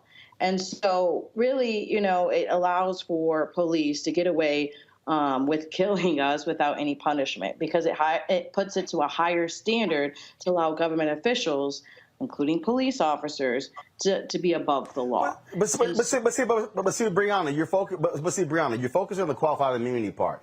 You notice that is not. You notice in all the conversations that you have seen with Scott Booker on television, qualified immunity wasn't brought up. Scott's whole, see again though, break down what he kept saying. He kept saying they wanted to cut funding, and he said that was a bridge too far. It was not qualified immunity. There are 5 critical components to the bill. What I'm saying is this is important because you have to change the narrative. And right now, the whole narrative is, they want to see defund the police. I wasn't down for it, so therefore, that's why we're not moving too far. You got to sit in his face and say, point it out, and then sit here and have the union say, Senator, we disagree. Union, Senator, we disagree. Booker, Senator, we disagree. Again, this is a narrative issue, and I think forcing them on this whole deal and being in their face after all of this is necessary. Well, Roland, you may be right, but there's one missing part of your narrative, that it anticipates that they will sit down with the families. The GOP has no interest in sitting down with the families. Scott, I'm gonna tell you right. Do you know, Scott? Let me tell you how awful it would look. I'm telling you, this is how awful again, and this is why you do it. You do it, okay? The visual. What I'm talking about, you have the visual. Imagine. No. Scott, follow me here. This is what I'm talking about. I'm talking about narrative. I'm talking about putting it on Front Street. If you have a visual of 10, 20, 30, 40, 50 family members walking up those steps on Capitol Hill, going into a meeting room, cameras are there, Democrats on one side of the table, and you waiting to see Republicans show up. Now you have changed the narrative, and now you have forced them to have to defend. Why would you not sit down with the families? That's what I'm talking about. But your narrative slightly changed. You said Democrats and Republicans and the families. What you just said was the empty chairs. That is a great strategy, because now that's how you change the narrative. My point was, you're not going to get the Republicans to come for that photo op for all the reasons my colleague just said. There are no points in it. And I told you, and I told Monique Presley 3 months ago, when Monique sat here and said, I looked the senator from South Carolina, Lindsey Graham, in the eye. He's committed to police reform. I said then and I'll say now, they can fiend whatever you want them to fiend, but they vote with their feet, and what they say about police reform is not the same as what they're going to do. They didn't do it. I told you they weren't going to do it. And by the way, the black senator from South Carolina, hold on, he's not talking to you or me or the Democrats when he says they wanted to defund the police. He's talking to the Republican conservatives for their rally call that says we can't do that. Of course. And so you're giving the Republicans really too much credit because they don't care. And you have to care to be embarrassed. You have to care to work with the other side. They have zero interest in police reform. Zero. But Scott, again, what I'm talking about is it still is a question of tactics and narrative. Demario Solomon Simmons, we're going to talk to him about the Tulsa hearing. Hold on. Attorney Demario Solomon Simmons, we will discuss with him about the Tulsa hearing in a little bit. He wants in on this conversation. What I'm arguing, Demario, and you've been doing this in Tulsa, there has to be something dramatic not from a Democrat, not from a Republican. To me, there's nothing more powerful than to have the families of people who have been impacted by police abuse and police violence challenge both sides to say, sit down and let's restart the conversation, and we want to hear directly what is the problem, why can't this thing move forward? Well, Roland, you know you're my guy, but I'm just going to simply say to you, we've done that. We've sat down with the Republicans. I agree with my friend Scott Bolden. They don't care. They don't care. They have no shame, and they're not going to vote for it. And the reality is the real problem is... And that's why you're doing it again, to shame them. But the real problem is the Democrats not getting rid of the filibuster. The Republicans are doing what Republicans do. They stand strong, they stand united, and they stand against the things they're not for. They're not for police reform. They're not for getting rid of expanding the courts. They're not for voting rights for black people. That is not what they stand for, and that is not what their voters vote them in to do. So it's up to the people we vote in, the Democrats, to do the things that we hoped that they were going to do. And at the end of the day, they simply have failed us at this point. My clients, the Crutcher family, has sat down. You're not going to get. Look, it's two main senators who are saying they are not going to end the filibuster. It's not just two. Those two are the front. Those two are holding the fronts for the others. Demario. I said there are two main senators. What you have seen is Senator Mark Warner, who has said that he supported a carve-out specifically when it comes to voting. Yes, there are senators. I'm saying the two main senators. That's what I said. Well, I agree, and we got to continue to fight. That's all we can do. We got to continue to push the envelope. I'm just saying that these particular Republican senators and elected officials, they have no incentive, as Scott said and other panelists said, they have no incentive to do the right thing because their voters don't want that. Their voters they don't mind us being killed in the street. They don't mind us being mired in the court system like we are right now in several of my cases because of qualified immunity, which makes it so difficult to be able to not only hold the police accountable, but it causes our cases to be on hold for years as the court waits on making a determination. They don't care about that. So I'm not saying we don't continue to try, we don't continue to do everything we possibly can, but these guys have sat down, my clients have sat down with Lindsey Graham. They sat down with Senator Scott. We sat down with other members of the GOP and had these passionate conversations, the tears, why this is important, and heard them say, we believe in this, we want to help you, and then they come out and they never do anything that really substantially help us. That is just our reality. But this is the but Breonna, here's the thing, it's very simple. Okay, if Demario says we got to continue to fight, but what the hell does that look like? Okay, what I'm arguing is continuing the fight. So what does it mean, continue the fight, if I'm saying we don't challenge them, we don't get in their face? That's a part of continuing the fight. Well, I think the premise that agree. I'm sorry, go ahead. No, one second, hold up, Breonna. Hold up, Breonna. I agree with with the picture of having empty seats. It's a tool that's worked many times in labor negotiations, and it sends volumes that they couldn't even show up for the people that they're supposed to represent. But going back to what you said, the filibuster, right? That in itself is created on race lines. You know, it was created when they wanted to pass a bill against the heinous act of hanging Black Americans. And it took 100 years to break the filibuster, and it's still not on law. So the filibuster came into place to ban these civil rights legislations. And so going back to what this is, and going back into, you know, what I was stating, I know that you said that they didn't talk about it, but qualified immunity, that once again was after the end of the Civil War when Congress passed a key Civil Rights Act. All these things that are blocking us from not dying in the streets is based on creating things to prevent it from going forward through race. And so they have Tim Scott there as a token, as a Black man, saying, oh, this is going to be bipartisan, and see, we have Black people as Republicans, which is a whole nother story. But, you know, it doesn't go past that. And they don't really care because they don't lose their base by not showing up. And Bolden said it okay, right. So here's the deal, Rob. Okay, Rob. So here you go, Roland.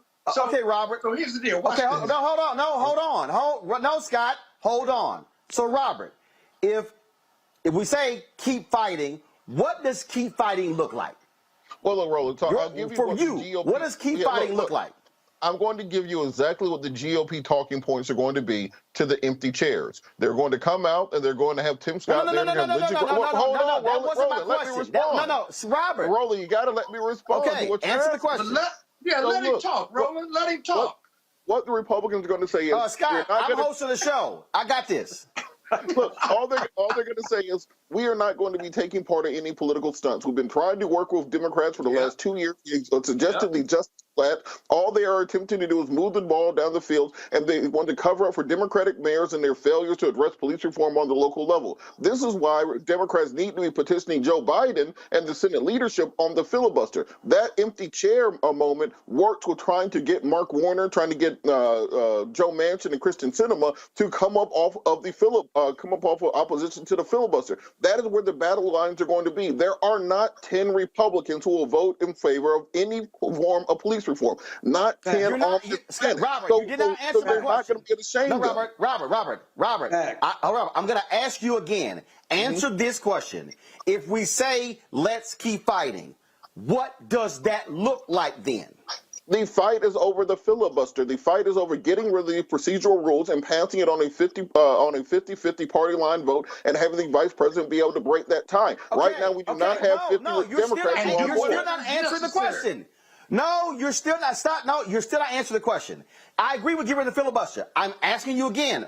What do we do? What does that look like? What do the people do? What is it? I'm talking about the action, not getting rid of the filibuster. What should people be doing to make that a reality? That's what I'm asking you. Well, one, it has to be petitioning the president, making sure our congressional leadership are meeting with the president on a regular basis to impress upon him the need to get rid of the filibuster. Also, we have to be lobbying Joe Manchin, Kristen Sinema, Mark Warner, any others who are against that policy proposal on a regular basis. We cannot simply keep talking to the senators who already agree with us because they are already impotent on this. But we are going to need presidential leadership when it comes to abolishing the filibuster, not these lukewarm statements, because this will never get passed if we are waiting for 10 Republicans to come across the party lines. Joe Biden's administration. Question. That is what I'm saying. We have to address these senators who are against repealing the filibuster. Even if you want to do a cutout just for voting rights and criminal justice reform, that can be done and maintain the filibuster for other issues like national security, going to war, those sorts of things. But if you do not get rid of the filibuster on criminal justice reform, you will never get anything through. And you need the president and the vice president and Senate leadership all singing from the same sheet of music. Right now, there is no leadership on the issue. And the reason you got to turn. I'm gonna ask No, Scott. One second. First of all, hold on. I'm going to say who speaks next. I need everybody to chill. DeMario, answer the question. If we say we're going to keep fighting, what does that look like? What should the people be doing what should the people be doing to try to make this thing happen? Okay, doing what? I want to know specifically, because people are watching and listening, and they're saying, all right, I need some marching orders. Marching orders is not Biden should do this, Schumer should do this, the Dems should do this. What should we be doing to force them to do it? That's what I'm asking.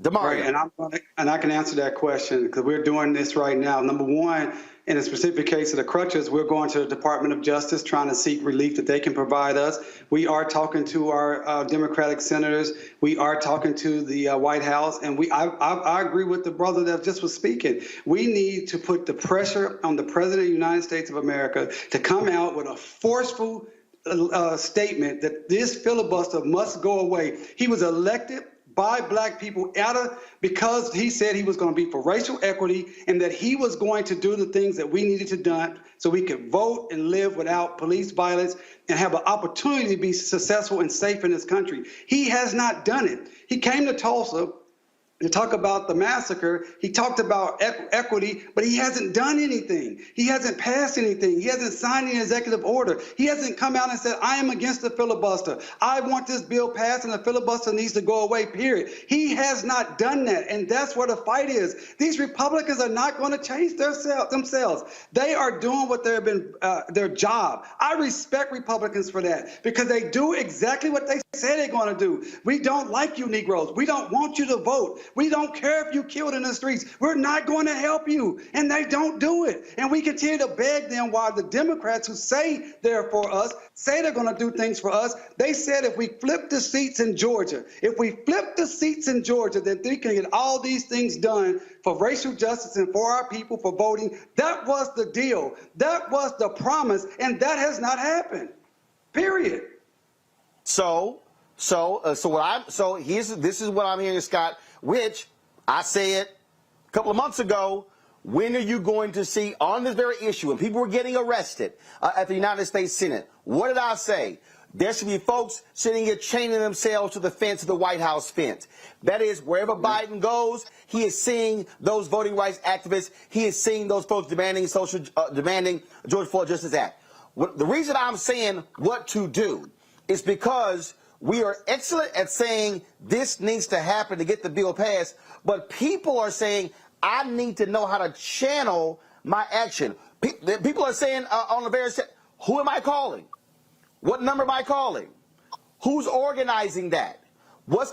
Who's driving that? That's what I'm talking about. It's one thing to say we got to end the filibuster. We have to then empower the people and direct them on where to go, who to call, what to do, at what time. Otherwise, they're like, I'm ready to fight.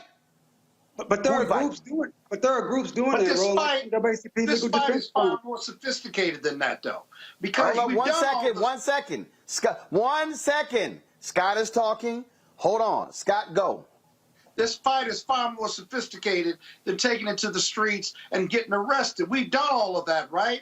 This White House has got to step up.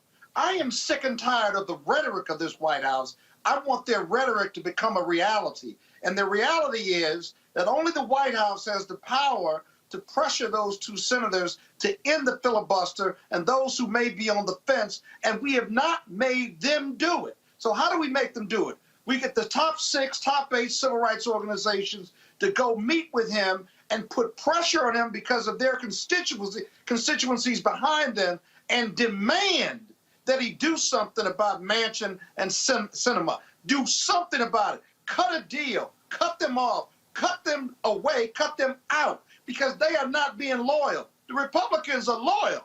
They don't care. They had the biggest embarrassment in the White House, and they stuck with him, right? They were loyal soldiers. The Democrats haven't been loyal soldiers, and you got to make them jump in line and make them do what they're supposed to do. And Biden and Harris and this White House have not done it. They'll do it for the budget. They'll do it for the infrastructure, but they won't do it for police reform or voting rights and then demand that Black America votes for them again in 2022. What really needs to happen, the only way it's going to change is you outvote them. You outvote them in 2022, but guess what? So Brianna, what's the Democratic argument for Black people voting for them again when we put them in the White House and they failed us within 2 years of 2022? That's your problem. That's a So, bigger Brianna, problem. I'll make this. So, Brianna, I'll say this. Brianna, I'll say this also. All those folks who were protesting in cities all across America after the death of George Floyd in May of 2020 of last year, 2020, where y'all at? See, what has to happen is a return to the streets. What has to happen is mass protests. That has to happen. And so that also has been the case. What you've seen over the last 3 months, 6 months, you've seen largely black organizations. You've seen the Black Women's Roundtable, National Coalition on Black Civic Participation. You've seen Black Voters Matter. You've seen others. You've seen them engage in protest, civil disobedience. What you have not seen are the hundreds of thousands and millions who were saying justice for George Floyd, as they say, where you at? Brianna? I hear you. I think I agree with Bolden in the sense of I do not think those protests is going to move the needle enough. I do think that we need to be in every meeting. I think we need to have these conversations. I think we need to have them on social media, TV, in the streets, everywhere, kitchen tables, and have, you know, the faces out, right? Have these civil rights organizations out. As it's previously stated, there are organizations focusing just on this. You can say that there was a protest after George Floyd, but you see how far the George Floyd Act has gone. I don't think that us protesting and, like Bolden said, us getting arrested and everything that we've been doing up until this point is pushing the needle far enough. I think the fact of we put it back into what pushes the needle? So what pushes the needle? I think if we collectively come together and state one statement and show the numbers within that, and that they can lose their job, and literally show, okay, this is not working. This is who we're going to replace you with. Are you going to do the job or not? But that's actually what mass protest creates. See, what they really like, they like when we go away. They like when it gets quiet. They like when people are not mobilizing and organizing. What they are afraid of is when folks mobilize and organize. Let's be real clear. The White House is not afraid to meet with civil rights organizations. Hell, they already met with the NAACP, Sharpton, the Urban League, LDF, Lawyers Committee, A. Philip Randolph. They already met with them. What they don't want to see, they do not want to see hundreds of thousands of people mobilizing in the streets in the cities across America. That's not what they want to see. And all I'm saying is they ain't got no problem with nice, cute clothes meeting, but they do not want to see folks showing up. And but here's the deal, though. You ain't voting until this election. You're not. You ain't voting until the election. And you're protesting. You're not just having a sweet meeting with them. You're protesting your constituents. You're bringing them outside the White House, but you're protesting the White House. You're not protesting police reform or voter rights. You're protesting Biden for not doing what he's supposed to do and said he would do. That's a very different protest and a very different meeting. And so what I'm saying is this here, because this is what I travel all around the country, and this is what I get wherever I go, DeMario. What do we do? That's what I get. When I'm on airplanes, when I'm renting cars, when I'm going places, people say, what do we do? Where do I go? What do we do? And that's the piece right there. And here's the deal. Everybody can't go to a meeting in D.C. And so now it's a question of, okay, who are the 10, 12 senators we're talking about? Okay, is it Coons? Is it Coons? All right. Who's mobilizing in his state? Okay? Who the folks moving on Cinema in Arizona? Who the folks moving on Feinstein in California? Who the folks moving on Warner in Virginia? That's what I'm talking about. So what I'm saying is we've got to give our people direction on who to call, where to go, what to do, because they're saying, I'm ready, but ain't nobody giving the call. I think that that is happening, and I think there are many groups that are doing that. And I think we've shifted this conversation exactly where we need to be. We were first talking about trying to sit down and embarrass the Republicans, and we've decided that that is not the play. But the play is to focus on President Joe Biden, who is the leader of this country, who was elected by black folks, saying he was going to do and get these bills passed, and also those senators, those Democratic senators who need to step up. I would also personally like to hear more even from the senators from Georgia. Senator Warnock and Senator Ossoff. I want to see more from them getting out there, getting and saying that Joe Manchin, you can't do this. Look, last week, as you know, Roland, or 2 weeks ago, I was in D.C. We were trying to meet with the DOJ.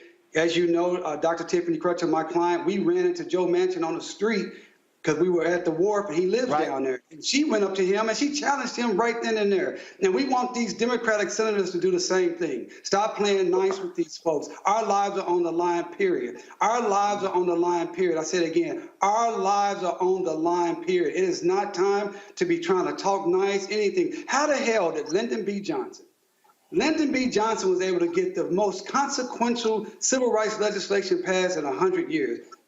1964 Civil Rights Act, 1965 Voting Rights Act, 1968 Fair Housing Act. He was able to do that with the most overt racists, people that were still calling us niggas in public. He was able to use the powers of the presidency to get that done. That is what we want to see from Joe Biden. Right now, tomorrow, he should be signing executive orders. It's time to be smart. Roland Martin's doing this every day. Oh, no punches! Thank you, Roland Martin, for always giving voice to the issues. Look for Roland Martin in the whirlwind, to quote Marcus Garvey again. The video looks phenomenal, so I'm really excited to see it on my big screen. Support this man, Black Media. He makes sure that our stories are told. See, there's a difference between Black Star Network and Black-owned media and something like CNN. I got to defer to the brilliance of Dr. Carr and to the brilliance of the Black Star Network. I am rolling with Roland all the way. Honored to be on a show that you own. A black man owns the show. Folks, Black Star Network is here. I'm real revolutionary right now. Roland was amazing on that. Stay black. I love y'all. I can't commend you enough about this platform that you've created for us to be able to share who we are, what we're doing in the world, and the impact that we're having. Let's be smart. Bring your eyeballs home. You can't be black-owned media and be scared. You dig?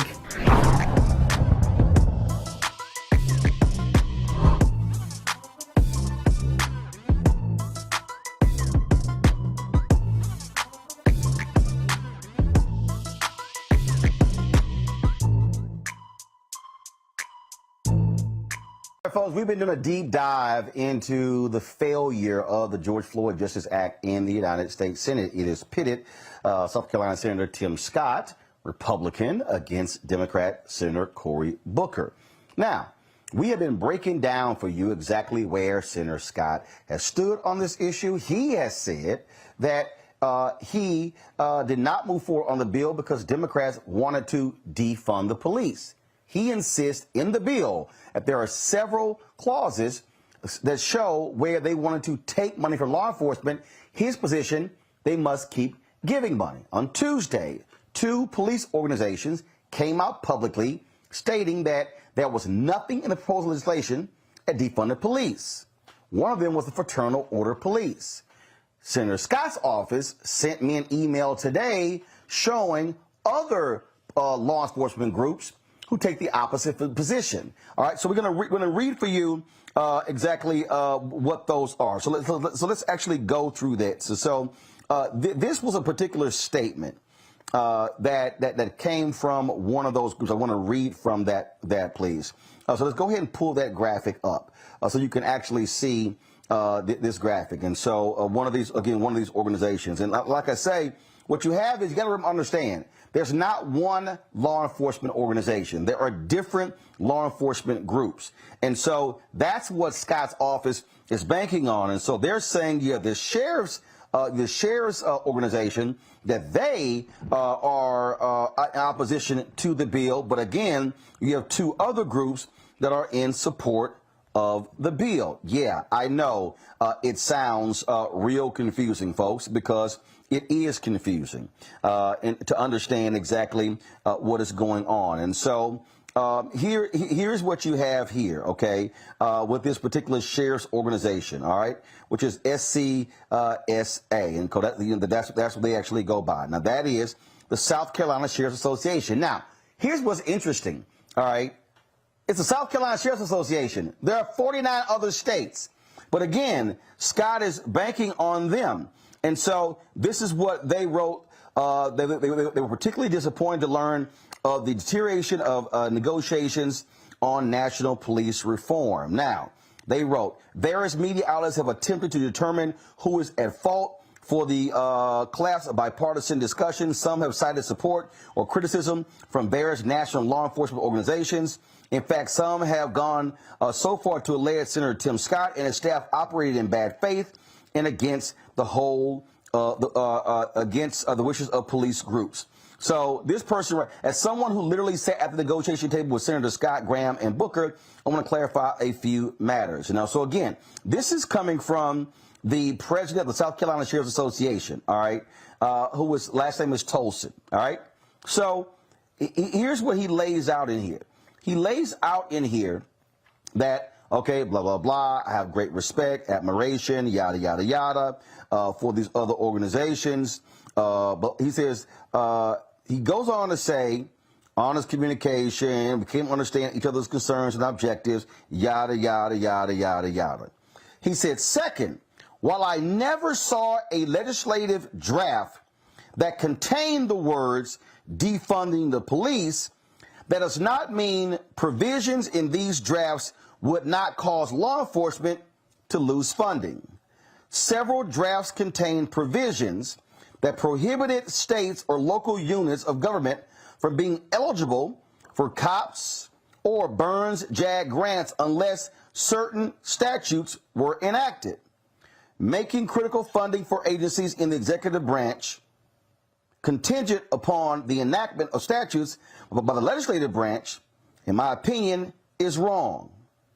Had these provisions been enacted, law enforcement agencies nationwide likely would have lost important federal funding because their state legislatures either would not or could not comply with the federal requirements. This is de facto defunding the police. Okay, let me unpack why that is a lie. Now, first, I want you to leave the statement up. Leave the statement up. Leave the statement up because I need you to understand. I need you to see for your own words because I need you to realize we showed you the video where a year ago Senator Tim Scott said that if folks were not in compliance, they could not get the grants. He said that in the executive order that Donald Trump signed, that Senator Tim Scott supported. It said the same thing. So all of a sudden, why is there a difference? What's going on here that they are asserting that, oh, if you don't do these things, you can't get the money? Senator Tim Scott actually said it. If y'all had the soundbite when he was on with Judy Woodruff from PBS, he said it. Listen. We're saying these things should be tied to federal funding, that if departments go ahead with them, they risk losing funding. And yet you also said today that this is something that should be debated. The chokehold should be debated for the American people to hear. So it sounds like you're open to a complete ban on a chokehold. Is that right? Well, I would say it this way. My legislation gets us to the position where if you are a law enforcement department that does not already have a ban on chokeholds, you do not have access to the federal funding. The House bill does not have the ability to actually, in my opinion, ban chokeholds. What they do is they defund states' revenue streams from the federal government.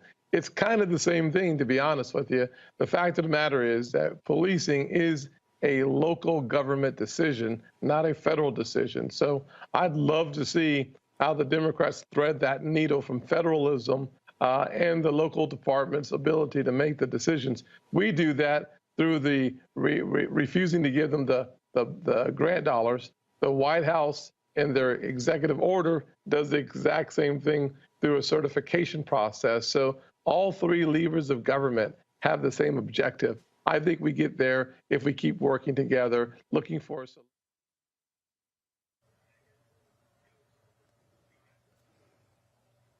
Okay. He literally said, we do that in the executive order. So, Senator Tim Scott, what the hell is the difference? That's what the federal government does. The federal government, in numerous bills that I guarantee you he's voted for, tells states, if you do not do these things, you can't get the federal funding. That's the only way the federal folks are able to make changes. I told y'all before, when the federal highway funding, they wanted to increase the drinking age, the legal drinking age in America from 18 to 21. The federal government said to South Carolina, to the other 49 states, if you want to qualify for federal highway funds, you will only get the money if you raise your minimum drinking age to 21. That's a fact. So he's now all of a sudden, oh, I disagree with that from a state level. I'm sorry, y'all, that dog just not gonna hunt. And so he's saying, oh, these, policing, it's a local thing. And this is a problem. He's saying it's a local thing. Well, why in the hell are we even discussing a federal bill then? See, you can't have it both ways, Senator Tim Scott. You can't say it's a local thing, but then you're leading this federal bill. And you ought to see, and look, here are all of these statements that Senator Tim Scott has made about this particular bill. I mean, he said all kind of stuff. He said change requires resources. Sadly, the Democrats' proposal contained multiple measures that would have diminished funding for law enforcement. No, it wouldn't diminish it. It simply says if you do not do these things, you don't get the federal funds. That ain't cutting funding. That's simply saying you want the money, you got to do some stuff. Scott says we all agree only the best should wear the badge. If we want to protect vulnerable communities, we have to provide the resources needed to train and retain the best. Yeah, but you also got to make changes to how they actually do it. I grew up in some very poor communities, always wondering if my mother would make it into the house safely after her late shifts. Folks in those communities deserve better. Now continue working until they see solutions. Really? Then he goes on. Under GOP leadership, we saw solutions. Permanent funding for HBCUs, that is a lie. That is a lie, Senator Scott. You did not do permanent funding for HBCUs. In fact, you could say under GOP leadership, it wasn't even a GOP bill. That was led by Congresswoman Alma Adams, Democrat from North Carolina, HBCU graduate. Please don't lie. Record low unemployment rates. At a point, they were record low unemployment rates. Then they double when COVID hit. So please stop it. A fair justice system. Stop lying, Senator Tim Scott. Democrats controlled the House. Criminal Justice Reform Bill, the First Step Act, was passed by a Democratic House. Congressman Hakeem Jeffries led it. That bill was strengthened in the United States Senate when Senator Cory Booker, Senator Kamala Harris, and Senator Dick Durbin, including Republican Senator Chuck Grassley, said the bill did not go far enough and it was strengthened. Please stop trying to claim credit under GOP leadership. No, that is simply false.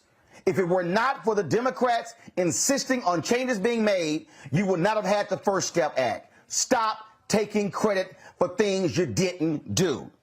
He goes, if the Democrats really want solutions now, they should come back to the negotiating table. No. How about you be honest about actually what's going on?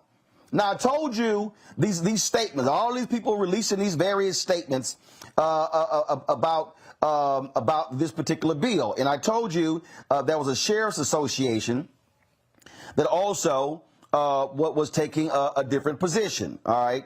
And so here's what I find to be interesting. And again, Senator Tim Scott's office sent me an email. OK, you have two groups, Major County Sheriffs of America And then you have National Association of Police Organizations. All right. The Major County Sheriff's Association of America, they sent out their statement. And so that's the problem. What you have is you have different folks, different groups on the aisles. And so this is what they said. The MCSA, legislative proposals could diminish policing resources in many ways without specifically defunding programs. What the hell? You can't have it both ways. The net effect of one proposal that Senator Scott opposed was that fewer resources would be available to departments that would be unlikely to be able to immediately comply with the many new regulations. Hey, y'all, that's what happens. We support and encourage legislation. Y'all, if y'all want to hear contradiction, listen to this. We support and encourage legislation that leads to better policing and more safety for communities. However, legislation that adds more regulations while threatening existing funding levels is setting up our law enforcement agencies for failure. No, it's not. Stop lying. You cannot complain about more regulations and you want the money.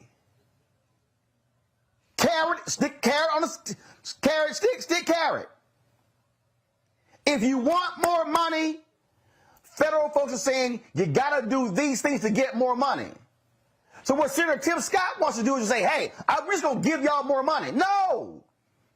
You have got to comply. You have got to make changes to how you behave, how your officers behave. The problem is they don't want the level of accountability that Democrats have been calling for. That is the fundamental problem here. So, y'all, I've gone through the bill. And the stuff Senator Tim Scott sent me about, oh, it would defund, no. What the Democrats were saying is, if y'all want to get this extra money, you've got to do some things to qualify for it. It is no different than the executive order that Trump signed.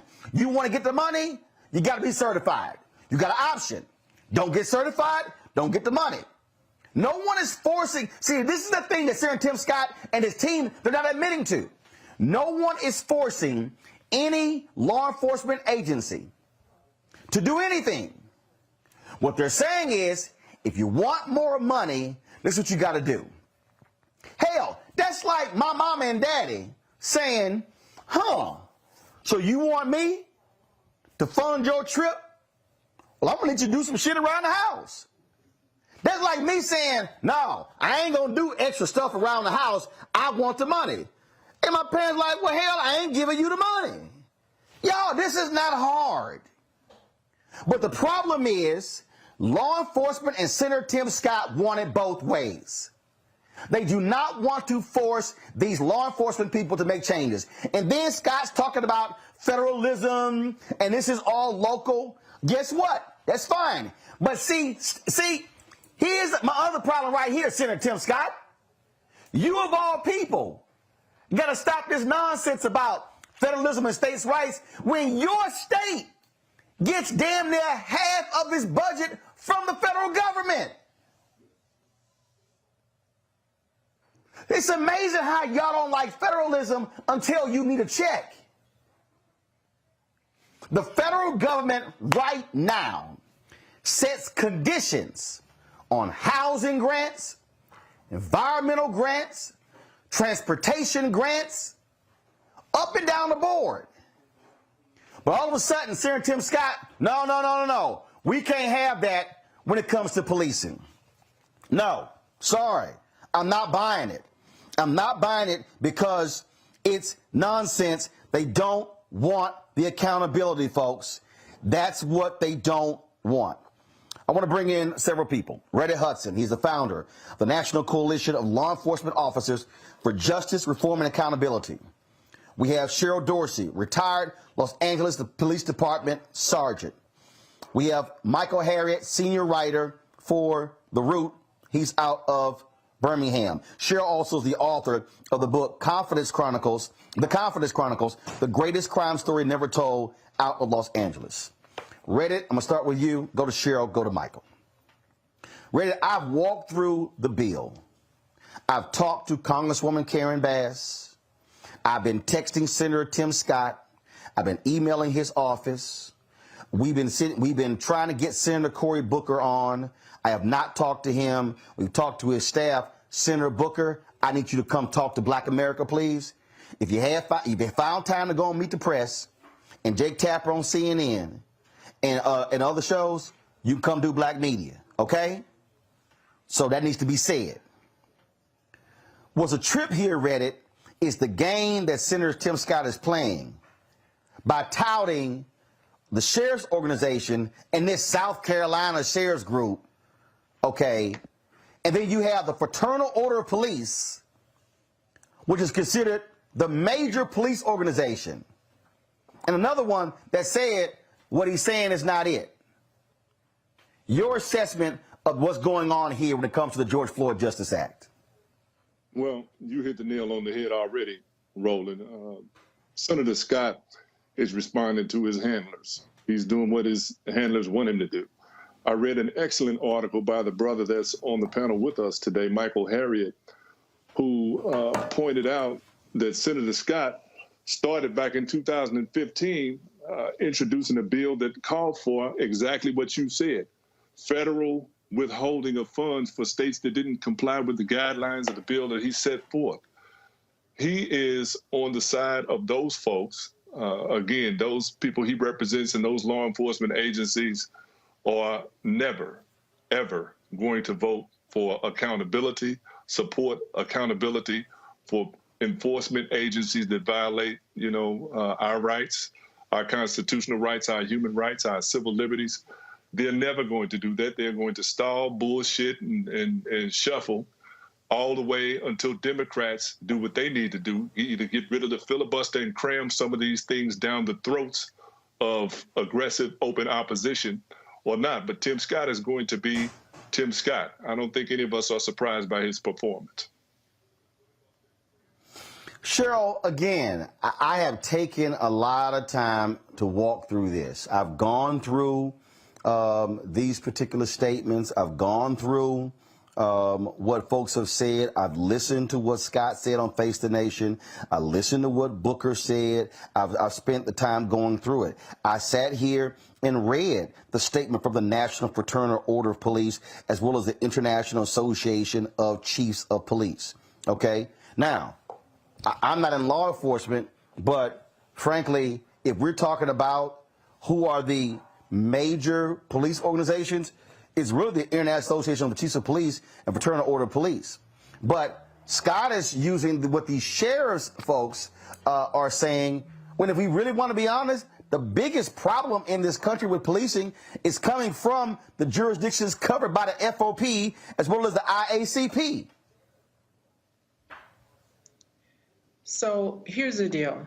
There's a lot of double talk and a lot of code speak, and we understand that there are 18,000 police departments across these United States, and all of them have unions of one sort or another. So to cherry pick one, South Carolina's police union, and tout what they have to say as somehow having more sway and meaning is really being disingenuous. This was never going to pass in the first place. Tim Scott made it perfectly clear in the very beginning when he said, qualified immunity is going to be a non-starter in any negotiation. That means having officers be held accountable, having officers be able to be charged when they violate policy, when they commit murder, when they use deadly force as a first resort rather than a last resort. Qualified immunity would stop all of that if it were removed out of the police officers' Bill of Rights. They do not want that. And Tim Scott knows that. Also, in this George Floyd Justice and Reform Act, I've got so many issues with it because a lot of what they talk about deals with federal funding not being given, as you said, if they don't do certain things, or if they do certain things like no-knock warrants. It only applies to federal no-knock warrants. When was the last time anybody saw a federal officer serve a doggone search warrant for narcotics? Breonna Taylor wasn't killed by federal officers. She was killed by state officers. And so all of this talk about no-knock warrants and banning chokeholds versus other departments who continue to use the chokehold, again, would only affect if it's a federal agency, not local and state police, because police chiefs have tremendous autonomy and they will continue to do exactly what it is that they have been doing, which is sheltering errant officers. All of them are being intellectually dishonest in their assertions that somehow this is about money. This is about police accountability. Be clear. Michael, you have a piece in The Root with the headline, "In Loving Memory of Tim Scott." You say this in the piece. You said, but before his untimely death, and first of all, obviously he hasn't died, but we know what you're talking about. You said Scott also believed in police reform. He didn't just believe in it, he actually tried to do something about it. He tried before Derek Chauvin kneeled on George Floyd's neck. He tried before Louisville, Kentucky police officers lied on an affidavit to obtain a no-knock warrant for Breonna Taylor's home.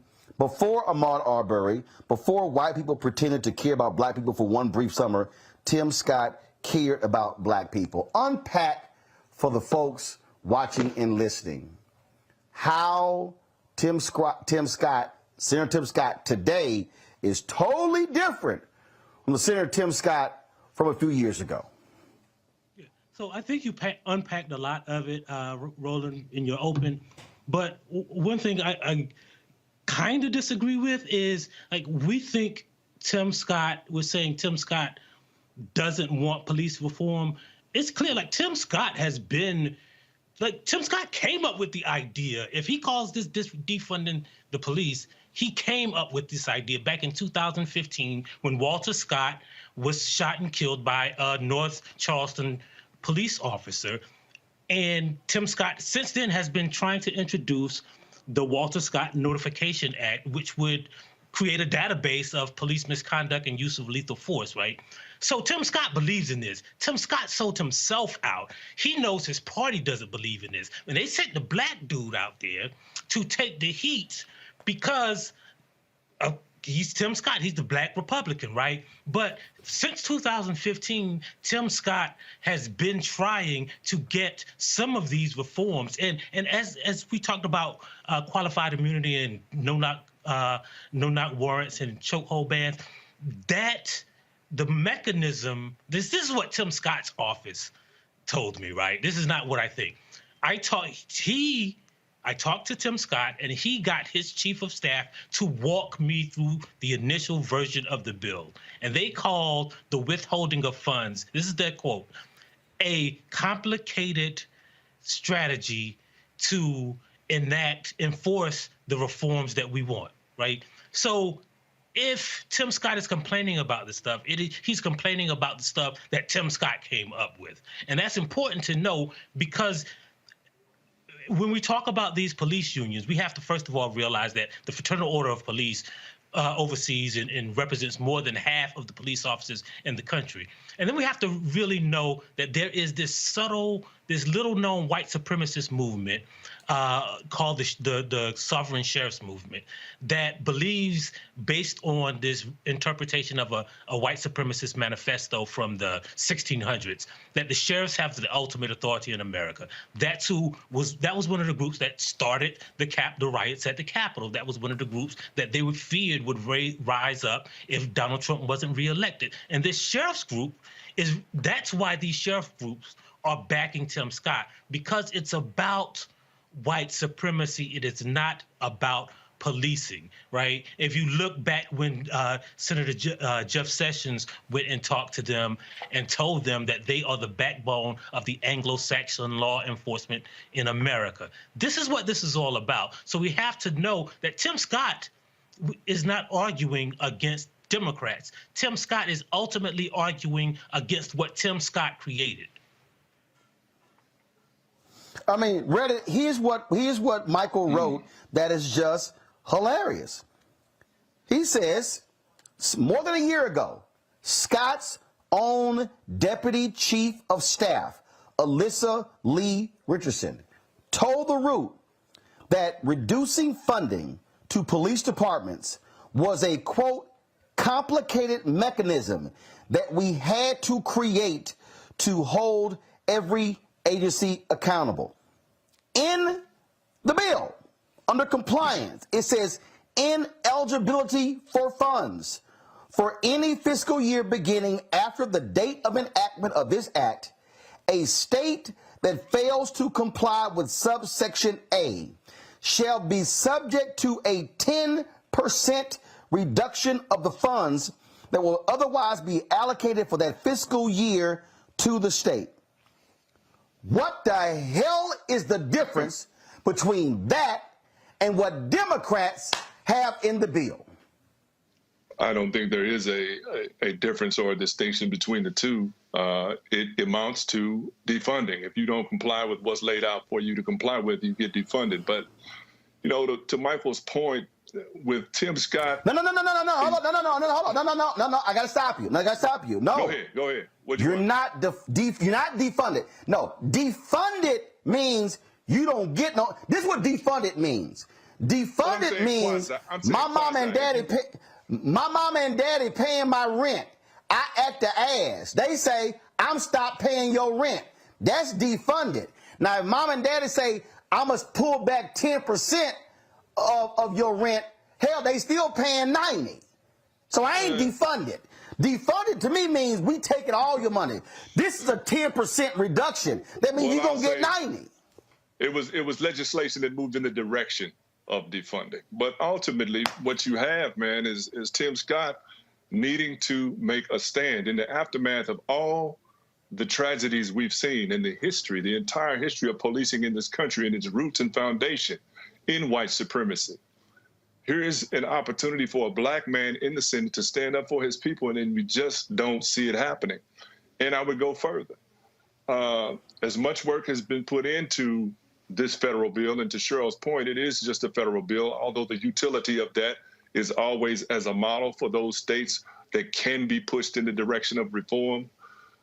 I would just like to see a more aggressive posture from every black elected official up there in terms of leveraging the power that they do have. You know, if the Congressional Black Caucus, for example, me and my colleagues talk about this all the time, threw out some ultimatums. They are a significant percentage of the voting body of Congress. If they collectively, as a body, said, you know what, if we don't get what the hell we want in this bill, and we don't get, you know, what we need and what we're asking for, you won't get anything else on your side. We will let the whole thing, just like that's what the Republicans do. We will burn this whole shit down if you all don't meet us halfway. And they keep pulling a weaker, less aggressive party away from the will of the majority of people in this country. We all want to see a remade criminal justice system, not just reform. I think this whole system needs to be remade. But we will get nowhere near that with people like Tim Scott and others in positions of leadership who don't have the will to exercise the power that they have. I still say, based on other situations that I've seen Tim Scott operate in, separate and apart from police issues, the brother just looks like he's got handlers to me. I don't know him as well as you do, Michael. Here's the deal for me, Cheryl. That's what I see.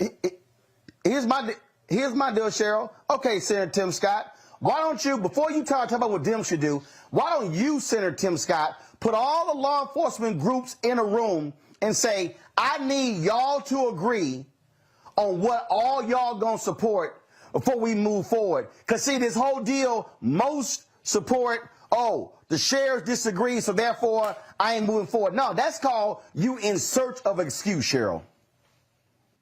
Well, this is just a way to muddy up the waters and confuse people who aren't really paying attention and who aren't savvy. But like I said at the very beginning, at the end of the day, this is about police accountability. That's what this Justice and Reform Bill Act was all about. That was supposedly the purpose behind it. And we know that politicians who look like me, skin folk, are not interested and don't have the appetite, as Reddit said, to do the right thing. Even Clyburn, Majority Whip Clyburn, was talking in the very beginning about, well, this is a good bill, you know, and I think we should pass it, even though it has no teeth, even though it doesn't do anything to deter bad behavior, to stop officers from killing black folks at will.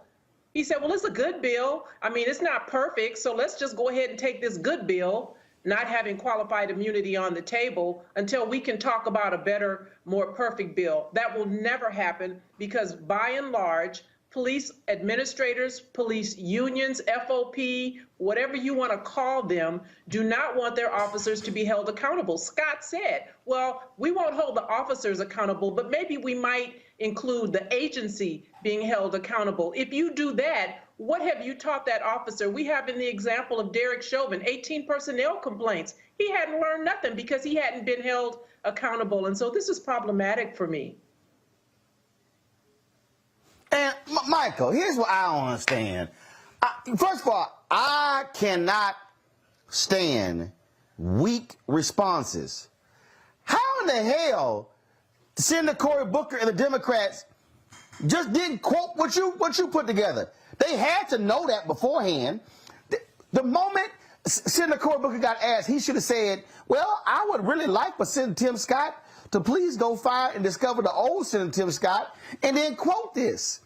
See, they allowed Senator Tim Scott to go on Face the Nation, say all this sort of stuff, establish and control the narrative without saying Senator Tim Scott himself previously supported cutting funds for states that did not comply. Right. They should have, first of all, they should have, you know, when they started negotiations, they should have started with the point that we have to see how many black people the Republicans are going to let the police kill, right? That should have started the negotiations. And at every point, right, they should have said, we are taking the Republican ideas. We're taking this Tim Scott idea, right? This, because they knew, they should have known from the history of the Republican Party that the Republicans would try to twist this, whatever they tried to do, into something that was bad, something that was defunding the police. But again, I can't understand why no Democrat has come forward now and said, hey, that whole stuff that he's talking about defunding, that was his idea. He came up with that. Like, we agree with it because it's a pretty good idea if you think about it, but it came from Tim Scott. So if that is reducing funds by 10% or 20% is defunding police, then Tim Scott came up with the idea for defunding to the police. So everybody give him a hand. And that's what they should be doing. That's how they should be messaging it. But the more important part is that almost all of these things that we've discussed, right, about, you know, the legislation, all about the rules that should be given out for the grants, none of that is legislated. Like the DOJ, which is an executive level department, we could just change how those things, the money is given out. President Biden could do that. The DOJ could do that. The Attorney General could do that. And so, like, we're going through all these complicated mechanisms when the Democratic Party, if Joe Biden had the impetus and the will, he could do it on his own for most of these things, right? There's really qualified immunity is the only thing that he really couldn't touch, but all the rest of this stuff, we're discussing this when Joe Biden could have did that on his first day. That's what that Trump executive order has done, and Biden still hasn't rescinded that. Folks, look, we're going to keep pressing this thing because, in matter of fact, I'm about to send Michael's piece to Senator Tim Scott right now, and I'm like, dude, I need you to explain yourself. I need you to explain how all of a sudden you're complaining about something you propose. I can't wait to get what the answer is. I'm going to send it to his staff as well. Reddy Hudson, Cheryl Dorsey, Michael Harriet, I certainly appreciate y'all on the show having this conversation. Thanks a lot. Thanks for having me. All right, Roland. See, folks, the reason why this is vital, I'm going to get our panel on, so y'all let me know when they're on as soon as possible. The reason we have to keep doing this is because I told y'all my position. My philosophy as a journalist has always been, if you do good, I'll talk about you. If you do bad, I'll talk about you. At the end of the day, I'll talk about you. It's always been my position. I've never changed, and I won't change from it. What I'm not going to do, though, is be a damn fool like the rest of these mainstream media people who allow these Republicans to come on TV and obfuscate, make up stuff, lie, spin their way out. I need to know, Margaret Brennan on Face the Nation, why didn't you have this research that Michael had? All the staffers y'all got, How is it that you didn't ask him this? Trey Gowdy, you had Tim on Fox News. We know why you didn't do it. Jake Tapper should have had it asking Senator Cory Booker. Chuck Todd. What the hell? You the political director of NBC News? How in the hell you didn't have this? Y'all let him come on the show and make the allegation, oh, Dems wanted to defund the police, and no, I wasn't going to support, cutting funds when you proposed it. No. No, you're not going to do this. If it was true that Democrats were doing this and you never proposed it and it bore out, okay. But Senator Tim Scott, you proposed doing what you now criticize. Own up to it. Admit it. It's in the language. But that's what happens when folks play games, because you know what? They don't expect you to know, but y'all damn sure expect those of us in the media to do the damn research, to check the backstory. And unfortunately, there are too many folks in media, mainstream media, who only care about inviting the same voices back again and again and again, as opposed to challenging them with truth and integrity. Risha Cova, Black Women's Views, joins us right now. Dr. Greg Carr, Department of Afro-American Studies, Howard University. Greg, I'll start with you.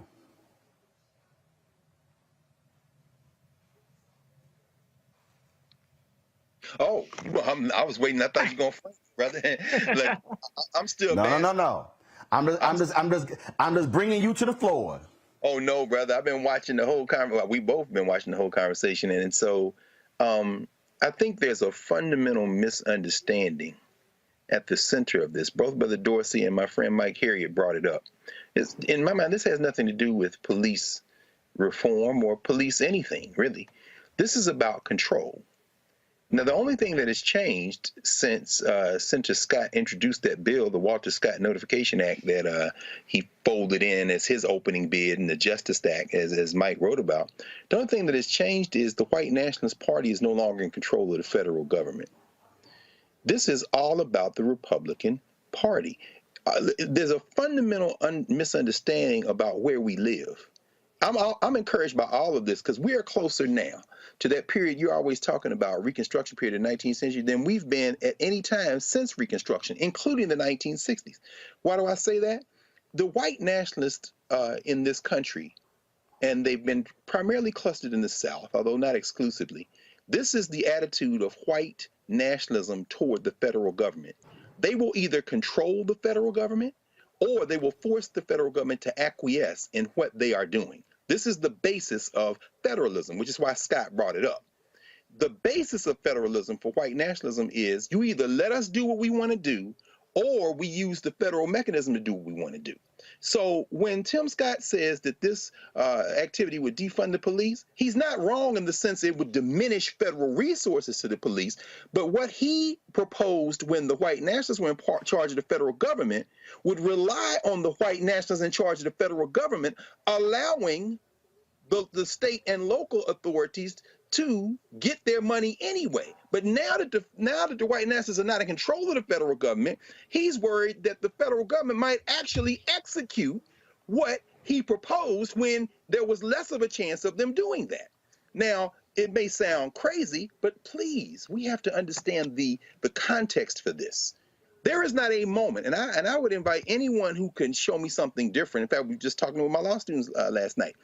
There's not a moment in the history of this country when white nationalism hasn't been either in control of the federal government or allowed to do what they want by the federal government.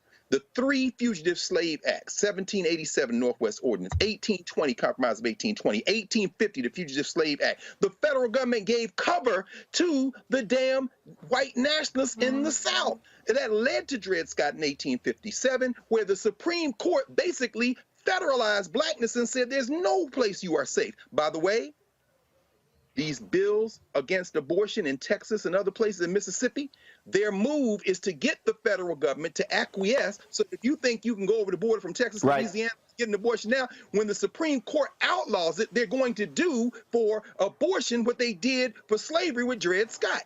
1865 to 1877 was the small window when there was a chance to change this project, because what did Dred Scott lead to? The damn Civil War. And that's where we're headed. After that was over, the North made up with the South and allowed them to do what they want to do. I'm saying what Tim Scott is doing right now is being the front man for white nationalism that is saying we are going to either control this government or we're going to make y'all do what you want us to do. Racy? Well, I think that Republicans have the advantage here because Republicans are completely untethered by the truth, by reality, by any kind of conviction, moral core. And that's what Tim Scott has demonstrated unequivocally. And it's also clear that you can't negotiate with terrorists.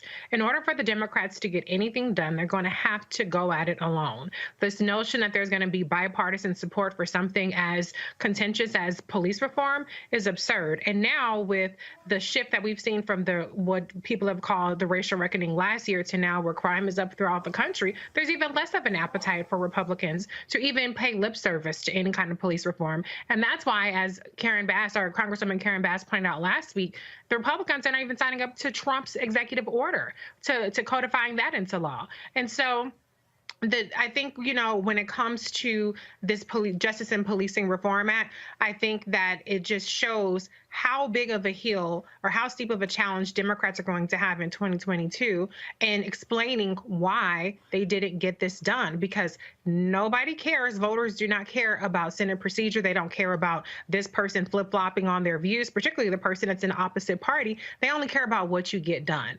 And so, perhaps there are some things that can be done through executive order, but this is going to just end up being another L in the Democrats' column unless they figure out to do something about this filibuster. The one other thing that I will say is I just want to address something that was said about the CBC and, them wielding their power. I think it should be clear that, the CBC is a very powerful voting bloc in the House of Representatives. There are only 2 people in the CBC on the Senate side. And so I think that it's a little misleading to try to suggest that they can just blow this whole thing up when all these things are passing in the House. The George Floyd Justice and Policing Act is passed in the House. There are a number of very major legislations that's passed in the House. So I think that this shouldn't revert to some sort of, this is on Black people. No, this is on the entire Democratic Party to figure out a way to deal with Manchin and Sinema and anybody else that's hiding behind them in regards to filibuster reform. It's time to be smart. Roland Martin's doing this every day. Oh, no punches! Thank you, Roland Martin, for always giving voice to the issues. Look for Roland Martin in the whirlwind, to quote Marcus Garvey again. The video looks phenomenal, so I'm really excited to see it on my big screen. Support this man, Black media. He makes sure that our stories are told. See, this difference between Black Star Network and Black-owned media and something like CNN. I got to defer to the brilliance of Dr. Carr and to the brilliance of the Black Star Network. I am rolling with Roland all the way. Honored to be on a show that you own. A Black man owns the show. Folks, Black Star Network is here. I'm real revolutionary right now. Roland was amazing on there. Stay Black. I love y'all. I can't commend you enough about this platform that you've created for us to be able to share who we are, what we're doing in the world, and the impact that we're having. Let's be smart. Bring your eyeballs home. You can't be Black-owned media and be scared. You dig?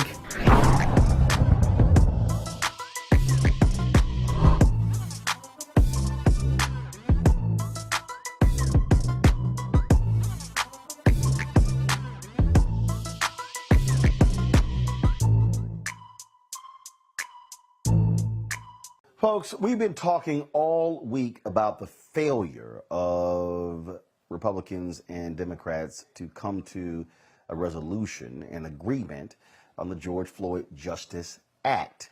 We've been breaking down for you the weird discrepancies and the frankly hypocritical positions of South Carolina Senator Tim Scott.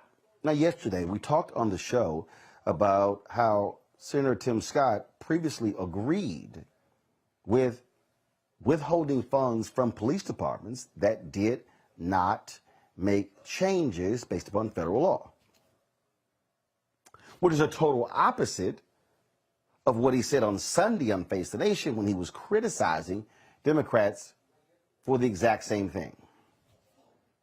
Now, last night, I sent a text message to Senator Tim Scott asking him specifically about the contradiction. He's yet to respond. I sent an email to his staff, who yesterday sent me several emails regarding his position, specifically asking them about his prior position and his own deputy chief of staff telling Michael Harriott of the Root why they were doing it. I've gotten no response from his Senate staff. How does the George Floyd family feel? Philonise Floyd is his brother. He joins us live right now from my home city, Houston, Texas. Philonise, glad to have you back on Roland Martin Unfiltered. Just share with us your feeling right now with the fact that when y'all were in D.C. in May for the 1-year anniversary of the death of your brother, y'all came and sat with me on Black Lives Matter Plaza in D.C.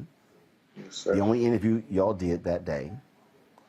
After you came from Capitol Hill, after you met with Senator Tim Scott, Senator Cory Booker, Senator Lindsey Graham, and others, well, they promised you they were going to get this done. Just share with our audience your reaction to hearing Senator Tim Scott say the Democrats want to defund the police, and that's why we can't move forward. Every time I spoke with them, I never said anything about defunding the police. You need police because you have bad people. The problem is with police, you shouldn't have to sort them out.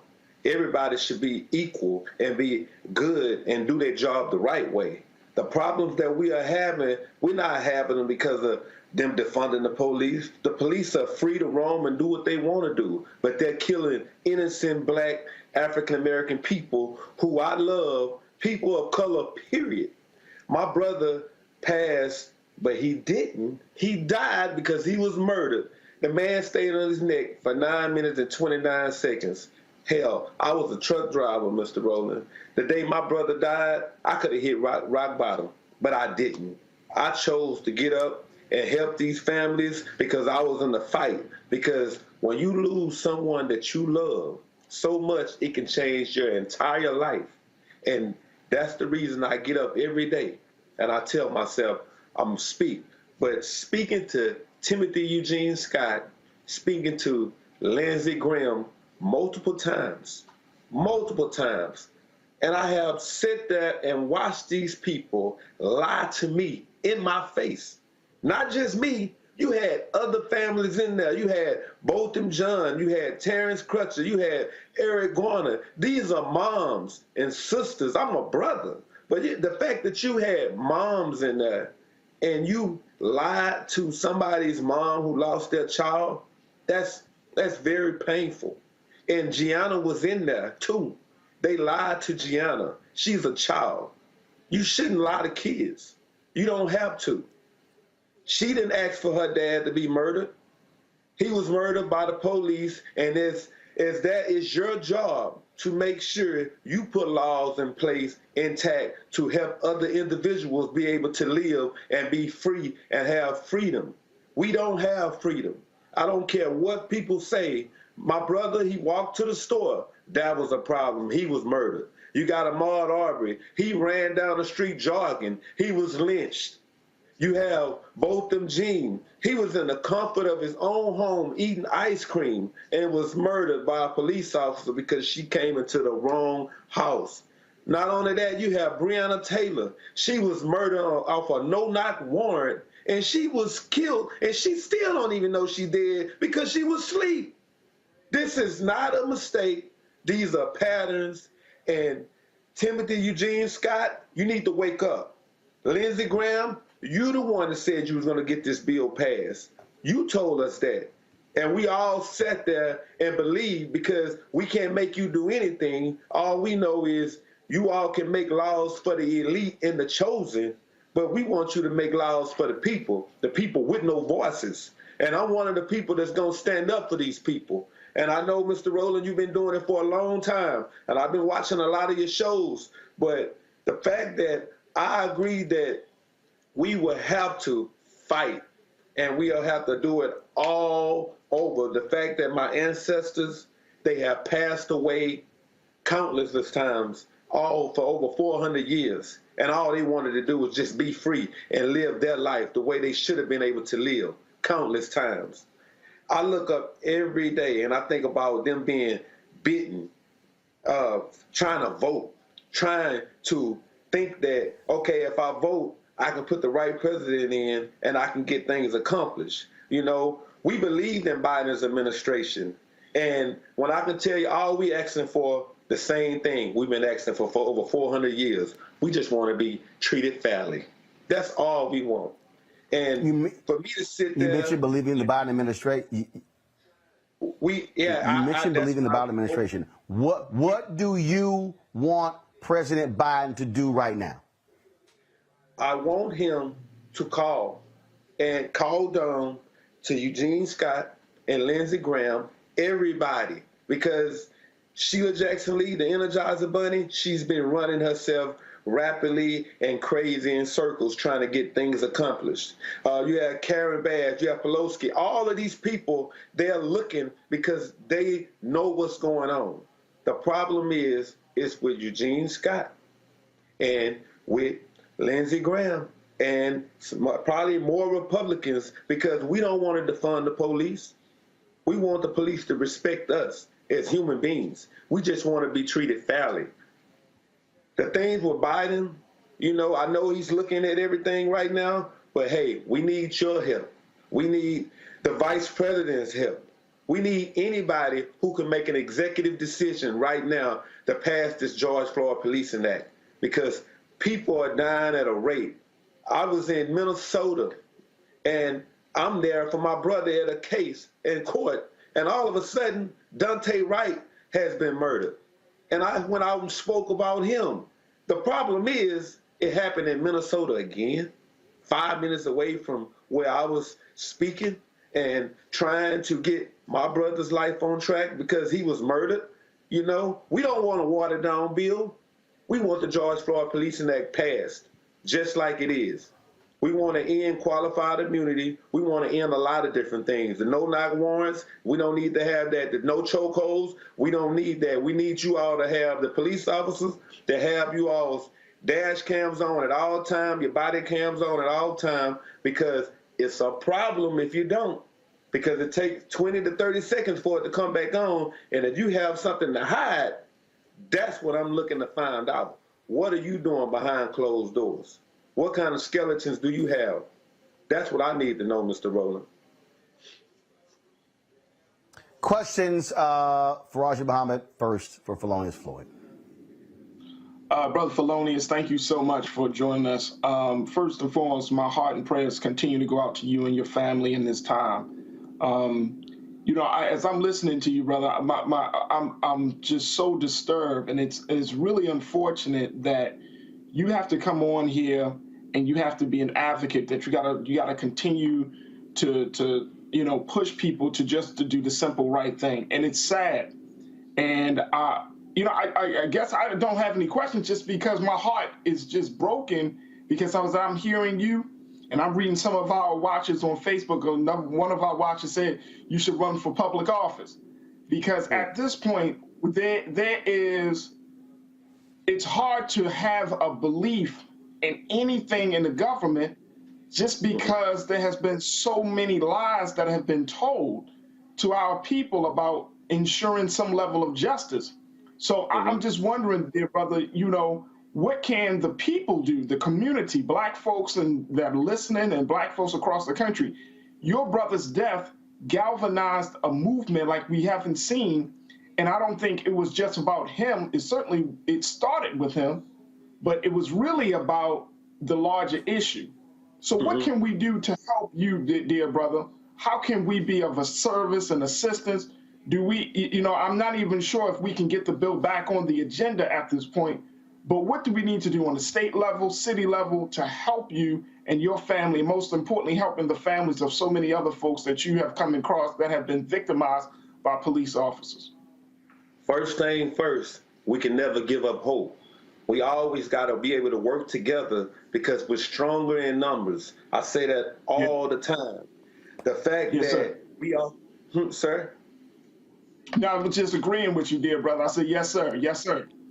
The fact that people got out and marched during COVID when it was a pandemic, people were losing their lives, going home to tables with empty chairs, and they still got out and marched. They didn't fear COVID. What they feared were police officers out there murdering people. And it wasn't just African-American people out there marching. You had Caucasian people out there marching, people who went to school with African-American people, people who played with us, people who grew up with us. You are not taught to be racist. You become racist because of who in your family. Because outside of that, people don't teach you that. People just tell you to go out and have fun. So I want everybody that's with us, just period. This is a movement, and we need to stick to it because right now they're sweeping it under the rug, and whatever we have to do to get out there and be team players.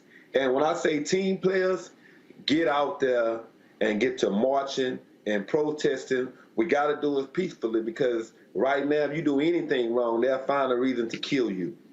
And I want you always to remember this. If they can make federal laws to protect a bird, which is the bald eagle, they can make federal laws to protect people of color. And the thing that I never understood was how if you can see a black person killed, nobody says anything. But you see a white person killed, and there's an outrage. It's time for a change, and it's up to us as brothers and sisters. Dr. King said a long time ago, he had a dream that people all around the world would join hands together, and we close to doing that because the world has got behind George Floyd. The world has got behind this movement, and they're pushing behind Breonna Taylor, Ahmaud Arbery, Pamela Turner. I can keep naming them. It's so many of them. Anthony McClain. And this is a sad situation that we have to fight for what we're fighting for. And we have to feel like we're second-class citizens because they're making laws for Asians and everybody else except people of color. Michael. Hey, Brother Philonise, thanks for coming on today and sharing this information with us. And yes, sir. I'm just, my heart goes out to you and your family, and you will keep persevering as well. Yes, so I see that also. Yesterday, the New York Times had a huge story that talked about more than half of police killings are mislabeled. And they looked at a 40-year, they're looking at a 40-year period of time from 1980 to 2018. And about 55% of fatal encounters with police officers have been mislabeled. They have not properly been counted. So we're looking at about an undercount of about 17,000 people who have been killed by police from 1980 to 2018.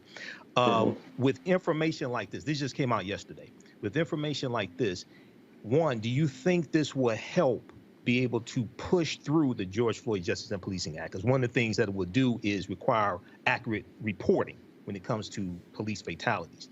And two, there's some talk about a carve out to the filibuster rule to be able to get this pushed through the Senate by 51 votes, 50 Democrats and Vice President Kamala Harris being a tiebreaker. What are your thoughts on this and trying to get this pushed through through a carve out to the filibuster? Because we're not going to get any help from Republicans on this. They've just been stalling. My thoughts is we got to build We gotta build, and we have to continue, just like you said, what you read in the Times. We have to continue to gather that information and just apply it to people who need to hear it constantly. Because the problem is not us. It's clearly everybody else. Because we're not the one killing people. We are the ones being murdered. So for us to have the problems that we're having now, I pretty much think that we need to, not only us, anybody else who wants to relay the message, just like what you just said, we can. I'll even like speak to them when I have the opportunity to, because right now, evidently you can see what's going on. Nobody wants to speak to me now because I'm in an outrage. And the fact that, I understand, but the problem that I'm going with now, it's not about like how much, the problem is basically, it's like change doesn't come without cost. And it's basically, how much are you willing to lose to win the fight? That's it. We're not going to war, but we're not laying down either. So I stand with you, brother. And all the information that you're telling me, I'm gonna use it, and I'm gonna make sure they understand that these are facts. This is not fiction. Facts. Right. You can't take away facts, just like you couldn't take away that video of my brother. Thank you. Philonise, last question for you. I said earlier this week that I believe that the George Floyd family, the Breonna Taylor family, others' family, they should announce that they are coming to Washington, D.C., that they are demanding that Senator Tim Scott, Senator Lindsey Graham, Senator Mitch McConnell, Senator Chuck Schumer, Senator Cory Booker, Senator Dick Durbin sit at the table to meet with them and look them in the eye and say, why have y'all failed? Is that something that y'all are considering, literally making that demand and say, we are going to come to Capitol Hill and we want that meeting and see who shows up? I'm willing to do it. I'm willing to do it because it's not just my brother's life that has been taken away. You have millions and billions of people living in this world where they are killing innocent people. I'm talking about police brutality on innocent people. I will go. Just give me the time and the place. I will be there because somebody has to speak out. Somebody has to let them know that, hey, I'm still here. You're not finna just grab pliers and twist my teeth and make it hard for me to live. No, I'm here. I'm here to stay. I want to be able to make sure my kids be able to live in this world without telling them, hey, make sure when the police pull you over, make sure you have all the windows down, for they won't be able to say, hey, I thought somebody was in the back seat, that's why I started shooting. No, I don't hate police. I think police are good people. But the fact that I have to get up out of my bed every day and tell people what reality is, this here is a big mess. And we're not sleeping. We're wide awake. We can get to Capitol Hill, Mr. Roland. We can do that. I'll be with them if they want to. I'm here for them. Y'all let me know when you do that, and we'll be there to live stream y'all walking up the steps on Capitol Hill to that meeting. And so I think they have to be challenged directly. And yes, President Biden has to be challenged directly to actually do more as well. Because frankly, the White House has been silent this week on the collapse of these talks, and it's time for them to step the hell up. Philonise Floyd, I always appreciate having you on the show, brother. Thanks a lot. Thank you so much.